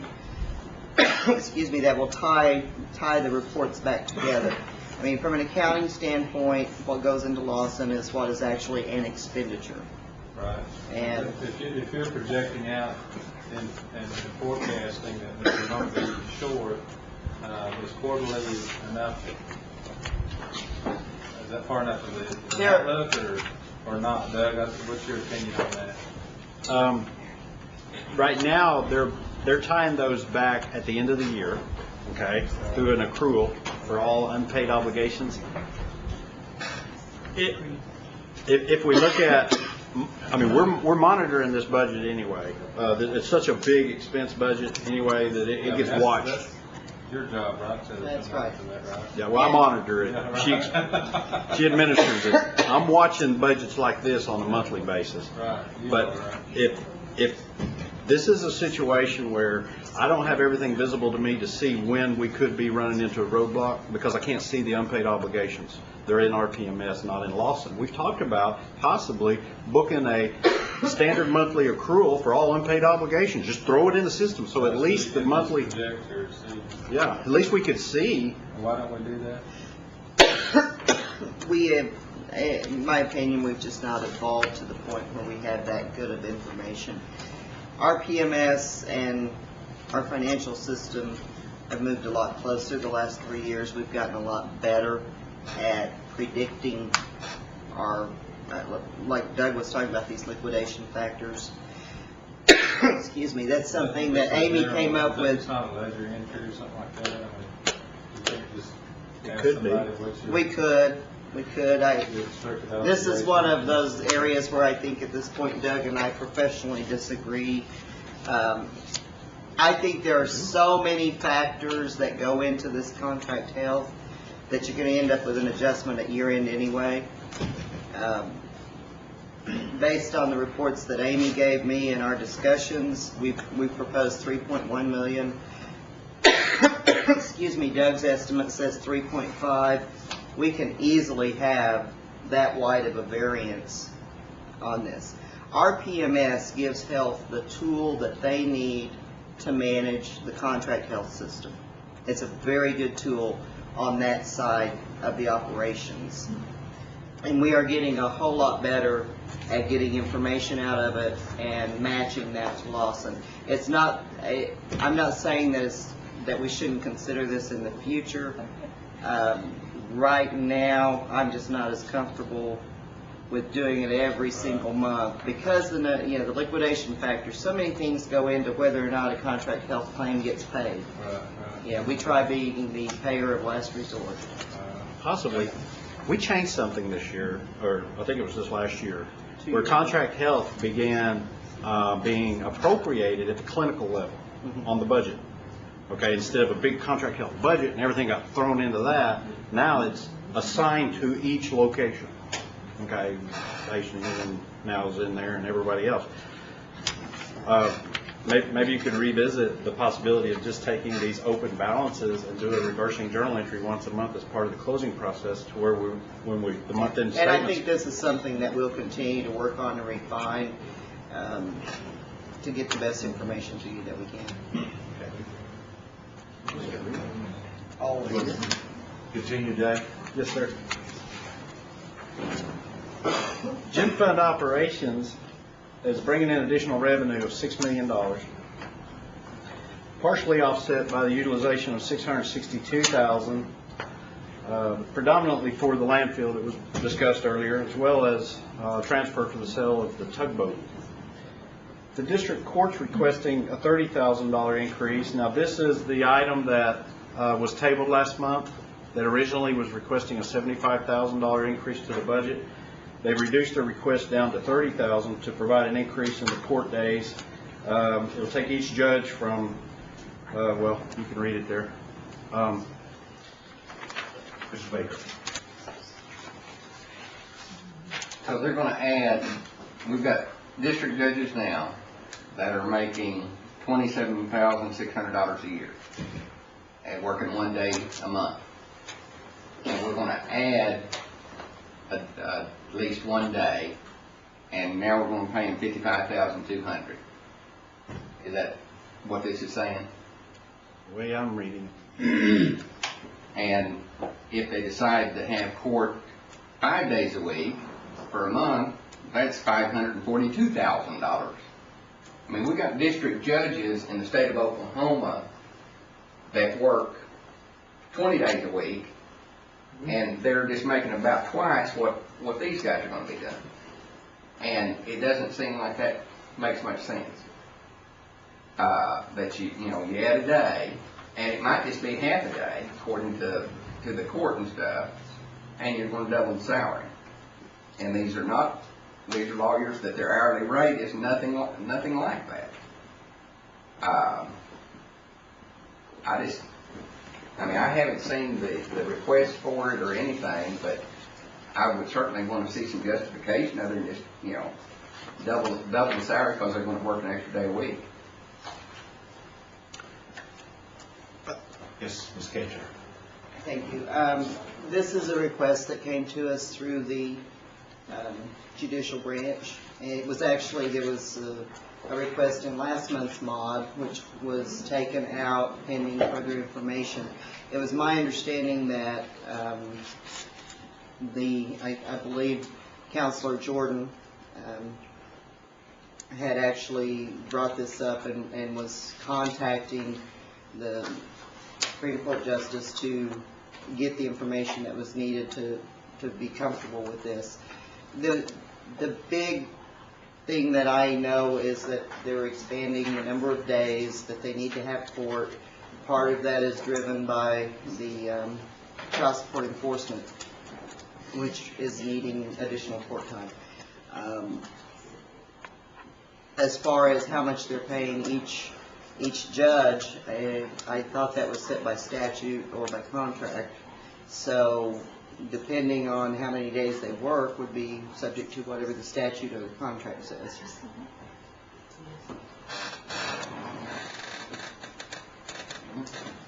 Anna, are you on the line? Yeah. And we were not able to talk with the judges this month, and I did move to table that last month, and I don't think it's been brought off the table yet for discussion. It's back in the mod, so I'd move to table that portion off this mod. Second. The motion's been made to Oh, table. second. Mr. Hoskins seconded, Dinah. The motion's been Okay, made to... that's Excuse me, go ahead. Okay. The motion's been made to table. All in favor say aye. Aye. Those opposed? Okay. That section of the mod is tabled till next month. Okay. The next fund is the enterprise fund, which also has the landfill and the navigation, the tugboat. This is the actual fund that's bringing in those transfers from gen fund I mentioned earlier to clear those books off and zero the funds out. There was some discussion about the landfill earlier, and I don't have a whole lot other to add to that, other than there was a transfer of $1.2 million that was made in 2008, and it fell about $500,000 short of the 1.7 number that was mentioned earlier. And I know that Councilor Fish and Hawk, I've discussed this with you in the past, and you know, and I mentioned with Mr. Brad Carson and others that if the income producing asset is being transferred out of the government into a business entity, then any associated obligations with that asset should go with it. If not, we're stuck with an inability to cover a loss on the government with the income producers out under the enterprise umbrella. I say that, but I also need to point out that the CMB did, as you recall, loaned a couple $1 million to the cell expansion effort 3 or 4 years ago, and they forgave about $1.5 million loan. So I need to point that out too, because this has been spread out. You know, the loss and the write-offs has been spread out to a certain degree. They did forgive $1 million. I think it was about $1.5 million loan. Ms. Watts. Thank you, Mr. Chair. Do we have a full accounting of all the money expended and made from the landfill since its inception? We could do that. I would appreciate a report, because I think there's other considerations that I'd be happy we to. start making bigger decisions. I'd like to know. Sure. Thank you. Thank you, Mr. Chair. Ms. Cagle, you got a comment? Yes, I just wanted to expound upon what Doug was saying. The 1.2 that he mentioned that was appropriated in 2008, that was to continue paying the employees at the landfill and continue performing on the Fayetteville contract while CMB worked on getting the landfill back open. That had nothing really to do with prior year losses. At the end of 2007, the landfill had a deficit of approximately $1.7 million, which was the result of year-to-date, inception-to-date operations, plus writing off the balance on the site development costs. And the site development costs are like a capital asset. When a cell was built, it was put on the books as an asset and then written off as the airspace was used. It wasn't being written off quickly enough. And then we also had some losses associated with the ICI contract. So I just wanted to make sure that all minds were clear on that piece of it. The 1.2 million appropriated last year was never intended to cover the accumulated deficits on the landfill. That's what this request is for, and the reason it's only coming forward now is we wanted to make sure we had everything all sorted out, and this is a one-time thing. Ms. Watts? Thank you, Mr. Chair. Just to clarify, I guess what I'm expecting, if it's possible and you have the time and resources, is that we have an end-of-year actuals balance statement for each year of operation with a short narrative on ownership during that year, meaning like who was actually administering and running the landfill, what kind of contract that was, agreement and stuff. Because at this point, even being on council for 6 years, it was way before that it began, and it's kind of a lengthy, complicated history. And I think that there's going to have to be decisions made pretty soon, because with Brad Carson not being at CMB for the moment, we haven't had a lot of energy put towards it, I would think, on the business decisions on redoing it. And I'd be interested in how we're going to move that forward, or what we're going to do in the context of its full history. And that's what I think is important. So thank you, Mr. Chair. And one thing you recall, especially councilors that have been here for quite a while, you recall that what led up to this point was an agreement. And that agreement left us with a $2.7 million uncollectible receivable by that contractor. And we had to, in essence, write off. We never did receive the remaining $2.7 million of our $3 million fee. And had we have gotten that, we wouldn't have these write-offs. We had loan forgiveness by CMB. We never pursued any legal action I against think that's them? being pursued. Okay. Last I heard. Yeah, we have pursued legal action, and the last I knew that there was bankruptcy involved, but the AG's office is still pursuing that. Okay, much appreciated. Thank you. Okay, continue that. Yes, sir. DOI self-governance had a $25,000 increase for a competitive project grant. The IHS self-governance health, they're bringing forward $3.7 million, the remaining balance of the third-party collection carryover from FY08, and they're requesting that it all be reserved. The construction debt service, the bond debt service for the health clinics, they're asking to reserve next year's debt service, 2010, in the amount of $2.7 million. And I think it's a good idea. We have an opportunity. This is a one-time opportunity to set aside some surplus funds on third-party collection revenues to go ahead and take care to satisfy next year's debt servicing obligations. That leaves about $1 million, and the emergency equipment reserve, which is a new budget, but it's in IHS budget, just like the health equipment replacement reserve was. And you recall that $1 million request, I wanted to tie it with something else. As last month in Mod 7, the budget increased the health equipment replacement fund to $6.5 million with a $3 million increase of carryover as well. So I noted in there for your perusal a recommendation that we obtain a itemization of the equipment that's being planned and the purchase dates to justify, in essence, tying up $7.5 million out of $14 million third-party carryover. We're tying up a little more than half of that for equipment replacement, and a significant amount of that budget carried over from last year for equipment that didn't get purchased either.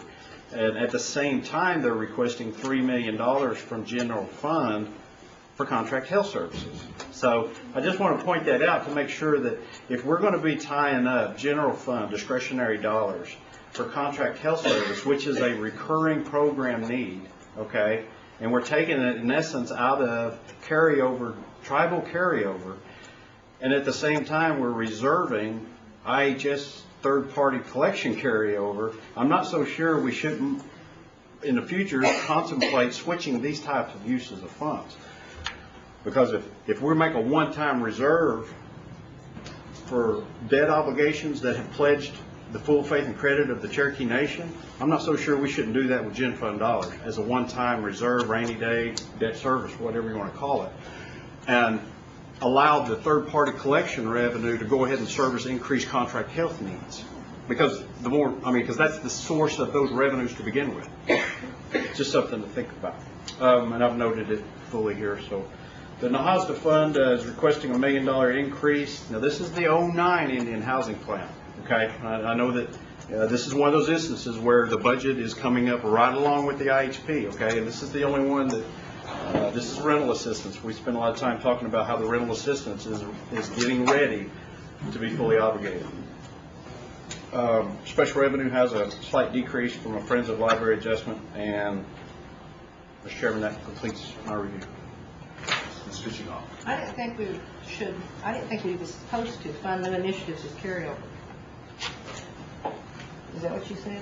No, new initiatives? Mhm. Are you referring to the contract health? Number 9. Well, this is a new initiative, emergency equipment reserve. I'm still unclear as to what this equipment is as compared to the big health equipment replacement fund. It's another budget, and if we can, I think what's important here is if we can get a list of equipment, okay, to justify $7.5 million of tied up carryover, okay, and this is carryover dollars, then we can track that. When are these purchases made? Because if we carry these on from year to year to year, and at the same time, we have locked out ourselves from being able to increase contract health referrals, then we're either going to tie up gen fund dollars unnecessarily, or we're going to arbitrarily cut our obligations on contract health. Thank you. Basically, what Doug is, both pots of money are discretionary, because third-party revenues for the health clinics become discretionary because they're not a grant. Third-party revenues, however, are pledged on the debt for the Muskogee, Nowata, Southsall clinics.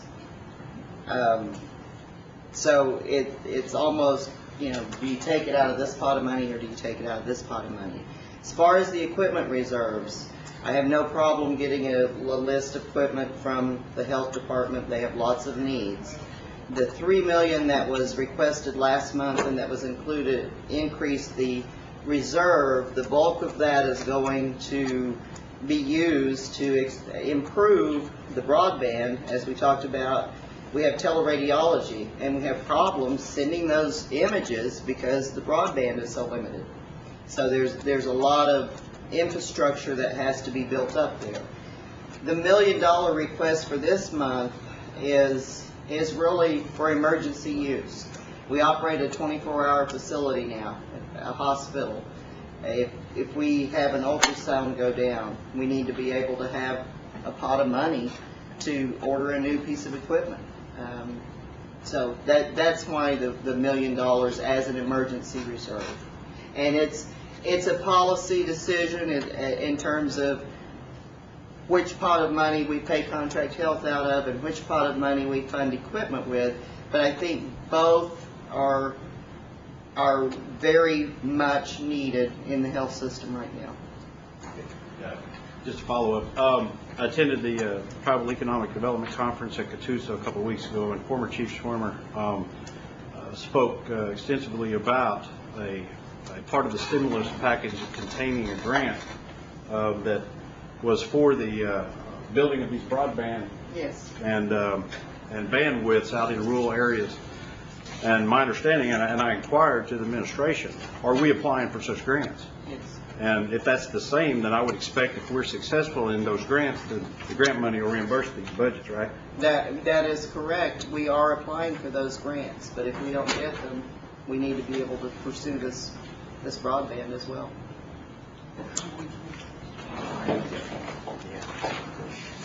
Do I hear a motion for the approval of the budget mod So moved. as amended? Do I hear a second? Second. Any further discussion? All in favor say aye. Aye. Any opposed? Okay. Motion carried. Next item, 2, is for discussion only. Should the Cherokee Nation license retail smoke shops to sell alcohol and/or operate, gaming machines? Councilor Well, Austin. Mr. Chairman, I would do my best to streamline this. My main goal was just to get some discussion on the record before any legislation was brought forward. But I would ask Mr. Hummingbird if he had anything to add. Last month, he had some discussion in general terms about an appropriate ordinance for gaming, and I wondered if he had any information to share with us. He could just very briefly present that, and that would be sufficient for me. Okay. Yes, in fact, I do have some information I can share with you. I'll just pass these out to you.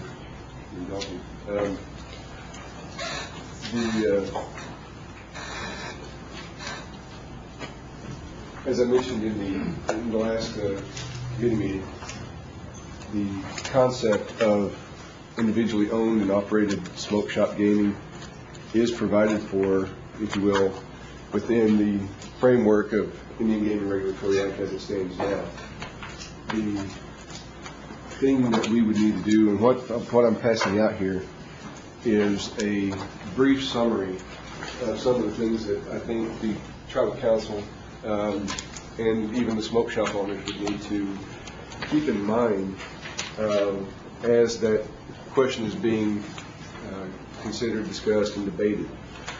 The document you have here, again, is just a very brief statement. It does not go into a lot of the detail or any of the questions that may still be hanging out there, because a number of the questions will depend on some of the variables, answers to some of these questions, the variables that come out of those discussions. The end result, however, is going to be one of, for us as a matter of regulation, taking a look at how we can properly monitor and oversee these types of operations, and the process will be a little cumbersome for us. We're just depending again on the answers to some of these questions, the variables out there that are yet to be determined. The first thing that we would need to do is take a look at some of the language that is existing also within the compact. As I was looking through the definitions and looking through the regulations that we have, there was one section in there, I believe it is on, let me just refer you back to it, it's on page 4 under section 502.15. There's a paragraph in there that states that the Cherokee Nation, under the terms of the compact, is ultimately responsible for ensuring compliance with the terms of the compact. And I'll just read the last bit here, to have made all promises for the enterprise. The enterprise, as it's defined in the compact, the definition there could pose a bit of a problem, simply because it talks about the tribal entity or the tribal agency.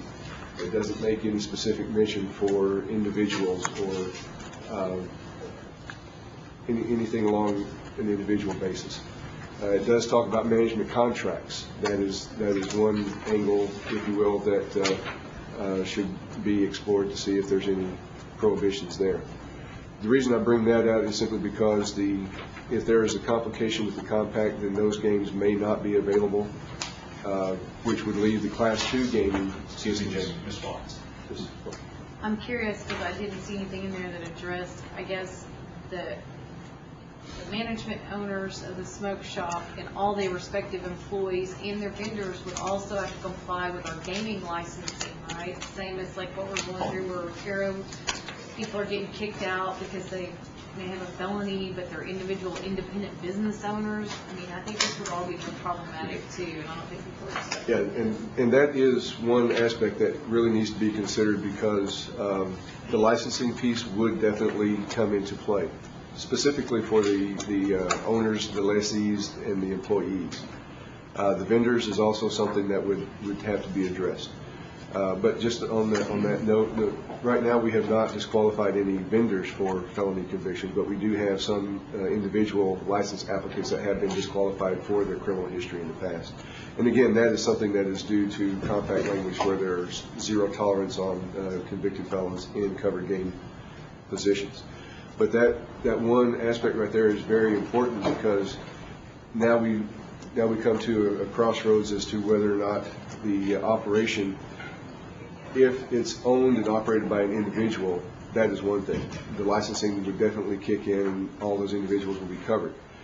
If there is an agreement between the smoke shop owner or lessee and C&E to operate a portion of that facility as a gaming operation, then it really becomes a question of what involvement, if any, the smoke shop staff is going to have in the daily operation of that facility.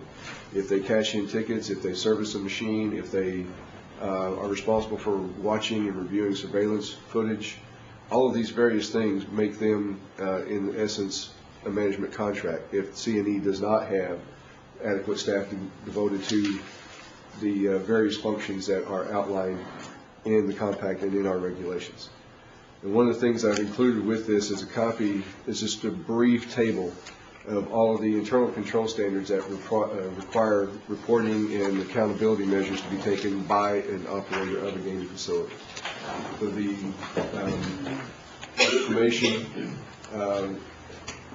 here will give you a little bit better idea. To be honest with you, the number and types of questions that come out of each of these scenarios is a little daunting in that there's so many different ways this project could go. It's very difficult to come up with all of the possible questions, but this should give you a good indication as to some of the things that would be required should this go forward. Mr. Oscar. And there's nothing on the face of the compact, and there's nothing in ICRA which specifically prohibits us from adopting an ordinance to license individual smoke shops.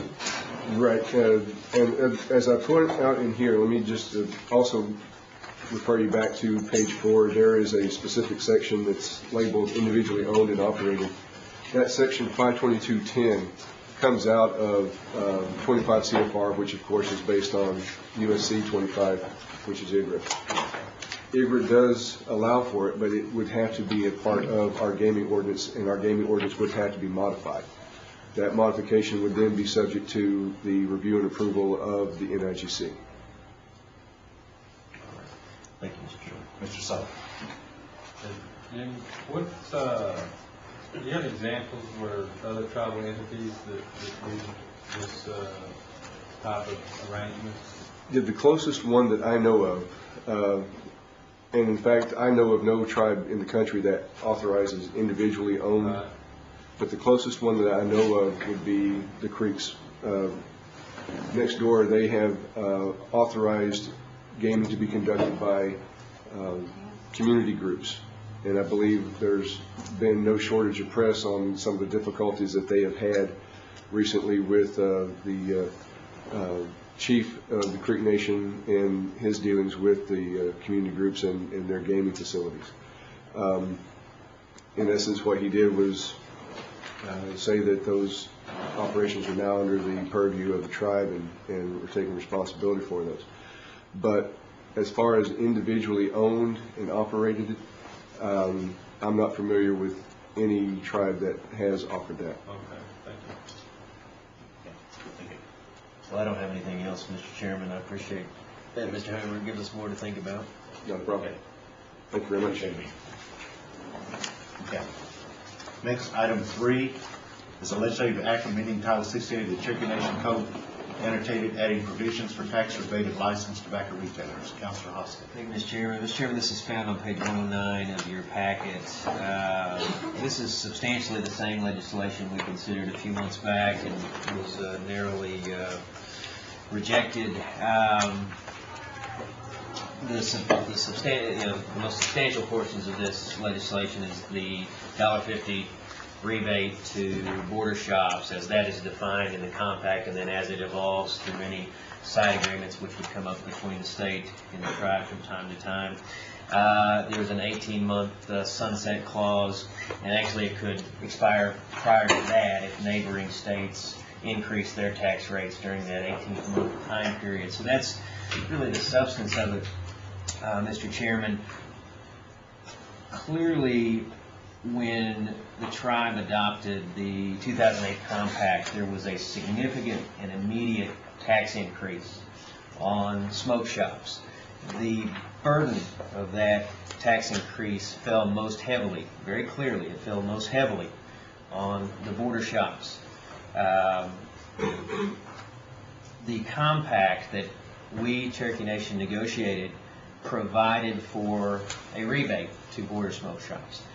If the compact provided for other forms of rebates, other forms of tax relief to other shops, we certainly should discuss that, and I would be right there discussing tax relief as it pertained to other shops. But as it happens, the only legal authority we have to rebate is within the four corners of that compact.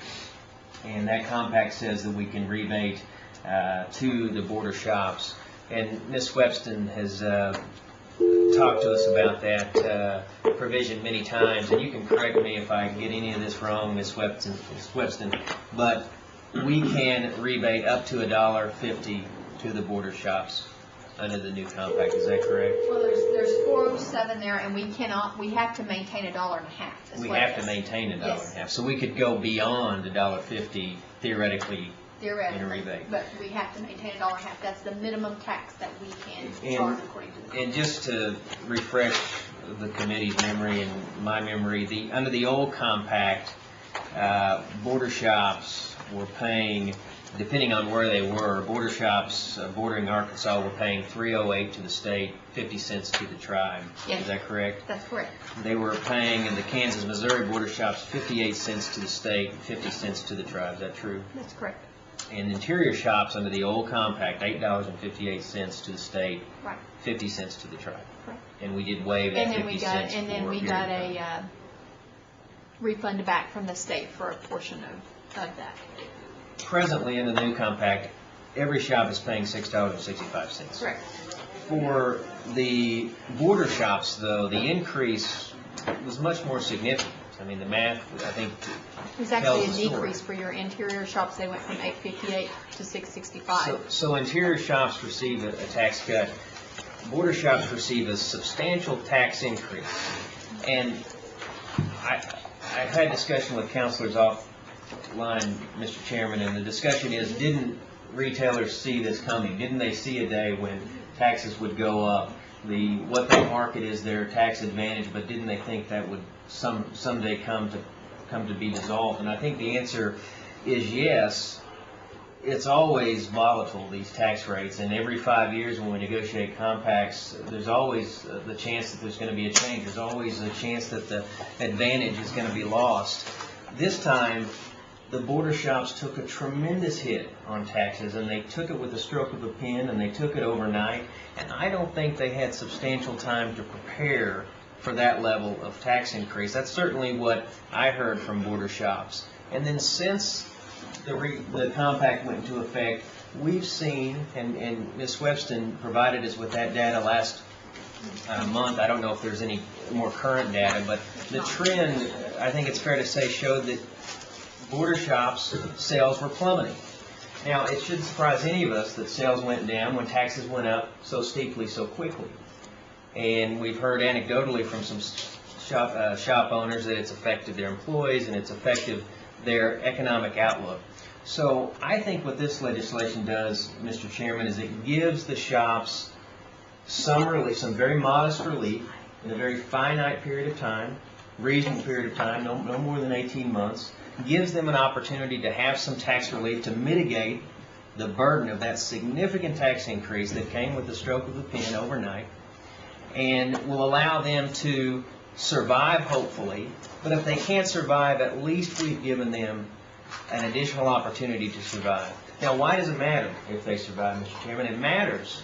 It matters because they bring in revenues to the Cherokee Nation. It matters because many of them employ Cherokee people within our borders. And that, we've heard a lot of talk, is very important. We've got to keep our revenues up for programs. We want to encourage entrepreneurship. And if we sign an agreement that shoots tax rates up overnight, but we also negotiate a tool to mitigate that damage, well, Mr. Chairman, we've got to use that tool. This is what this legislation does. It allows us to use that tool. So with that introduction, I would move for its approval. Second. Motion's been made and second. Any discussion? Mr. Snell. Yes, I I'm not leading that, there's smoke shops. But the tobacco, use of tobacco is a preventable disease. Tobacco costs our United States people about 400,000 lives per year. Not counting the not very effective it has on us. W.W. Hastings Hospital, up there in our Indian Hospital, a 4-year period, the Indian Hospital paid out $73 million and $1.5. And I just can't see in my best mind and interest how we can help anything by rebating the smoke shops. And I have to vote against it. Okay, thank you, Mr. Baker. Yeah, Sharon, Arkansas went up, correct? Correct. So, how many border shops do we have now? You're down to like about 5 or 6. That's in Missouri, Kansas, because your Arkansas rate went to $11.50. Okay, so Arkansas went up, so Adair County, Cherokee County, Sequoia, all those are... It's only the ones up in the northern area, and I don't have the number with me, but there's not that many.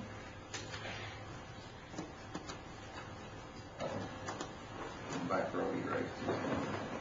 Do you have the I'm numbers? just saying there's 5 5. shops. I thought there was 5 or 6, but I wasn't for sure which ones, so, yeah. Okay.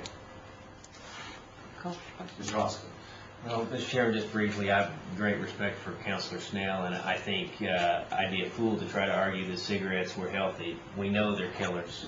I personally feel that impact because family members of mine, unfortunately, have smoked over the years. I do not. I think smoking is abhorrent.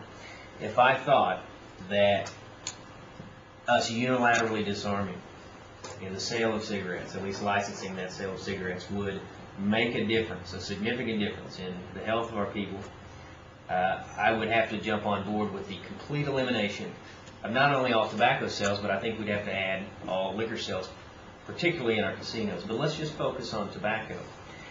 I don't think that action would make a dime's worth of difference in the bottom line of our healthcare costs, and I don't think it would make a significant difference in our health.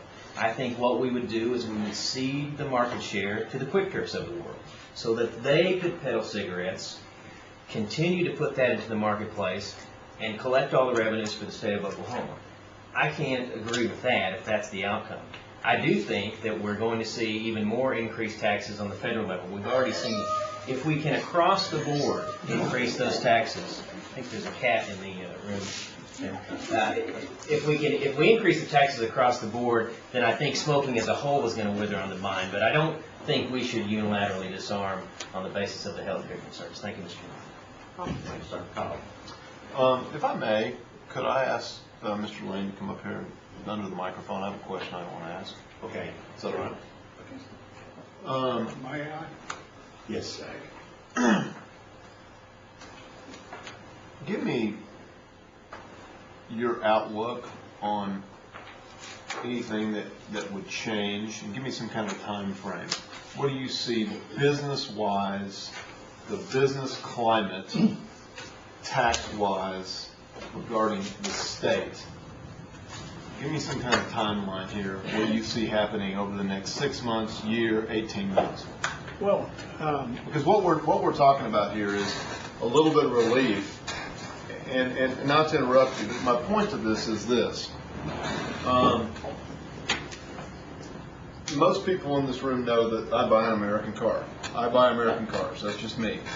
That being said, I'm not a big fan of bailing out General Motors or Chrysler because, in my opinion, they had 25 years to see what was coming. So that's kind of where I'm going with this. And you know, we talked about this before. I'm not blindsiding you. I want to know, the cardinal rule of business is change or die. So I want to know what you see 6 months, a year, 18 months down the road, or are we just putting a Band-Aid on something? Councilman, we're not putting a Band-Aid on it, I don't think. And I'm going to change my story again from what we talked about earlier. Number one, right now what it's doing and is going to allow us to do is react to other compacts the state has signed with some of our competition. And we've already filed a letter to the state of Oklahoma asking for favored nation status. For the Eastern Shawnee, they got 58 cents. That's our competition. They're outpricing us by $6 a cart. And giving us time to at least get to that point where we can compete. So my ultimate question is going to be, do you see a time frame? Do you see an end to that? Yes. As long as the compact, if the state is fair with us, there is an end game to it. But in turn, you asked me if there was a history to cigarettes. Was it a declining history or something that was raising? And I think as long as we have a tax advantage, and let's face it, that's what we're marketing, is a tax advantage, our business is going to continue to go up because people cannot afford to pay the high dollars that they're paying right now for cigarettes. It's going to force them to us. Do you see anything changing with the state, in your opinion, in 1 year? No. Do you see it changing in 18 months? Yes.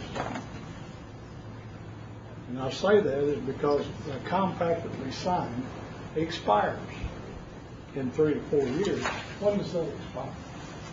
The new compact? By 2013. So that's not in the time frame we're talking about, but I think by then we'll be able to address the problem with the state, which we haven't been able to yet. Gives us a chance for the state to be fair with us, which they haven't been yet. And it gives our shops an opportunity to survive. Mr. Chairman, I've called. That's all we're asking. Okay, I have one other person. Are you? Do I still have the floor? Yes. Would you accept a friendly amendment for budget cycle October 1st of 2010? Yes. And who's seconding? I did, and I accept. Okay. And I did have Mr. Buzzard who had his hand up before the call for the question. Well, I want to draw my question, but I want to make a comment yet anyway.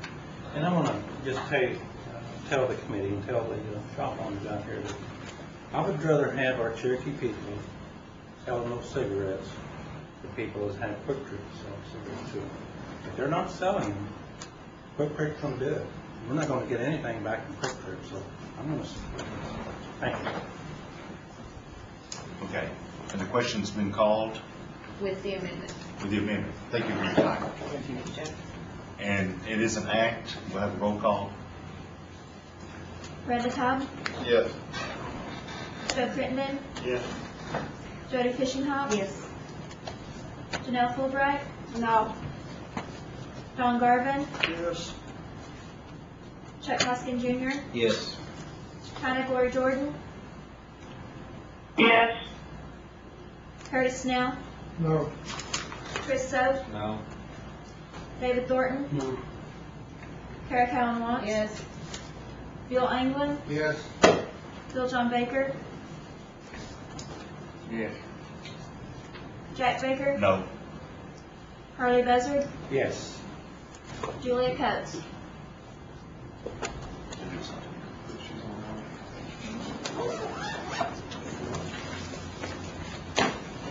We have 10 yes and 5 no.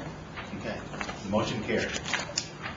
Next is item 4, which is on page 112, which is a legislative act making available funds for long-term rebates to tobacco smoke shop owners. Mr. Hoskin. Mr. Chairman, very briefly, we earlier appropriated $1 million for this very purpose. We did not put details with that in the form of legislation, so I consider this largely a housekeeping measure to effectuate what we put forth in the budget.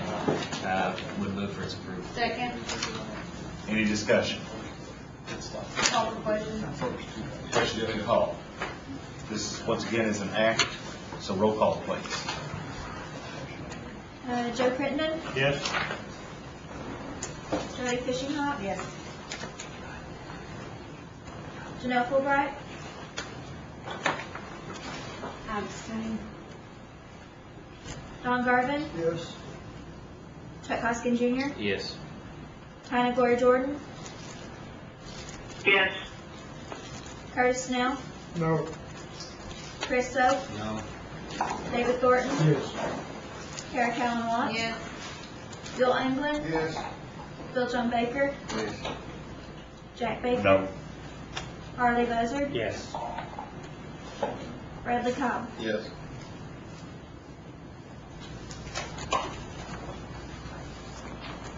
Eleven yes, 3 no, and 1 abstain. Okay, motion passed. Next, we have announcements. Are there any announcements? No. We hear a motion to adjourn. Is there a second? Second. All in favor, say aye. Aye. Okay. That's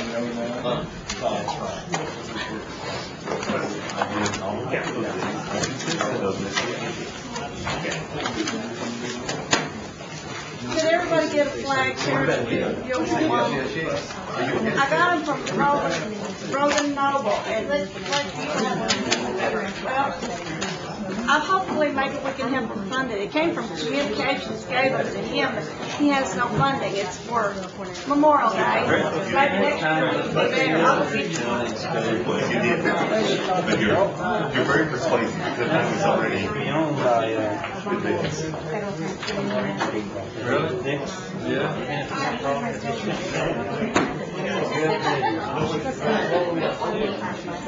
In my family.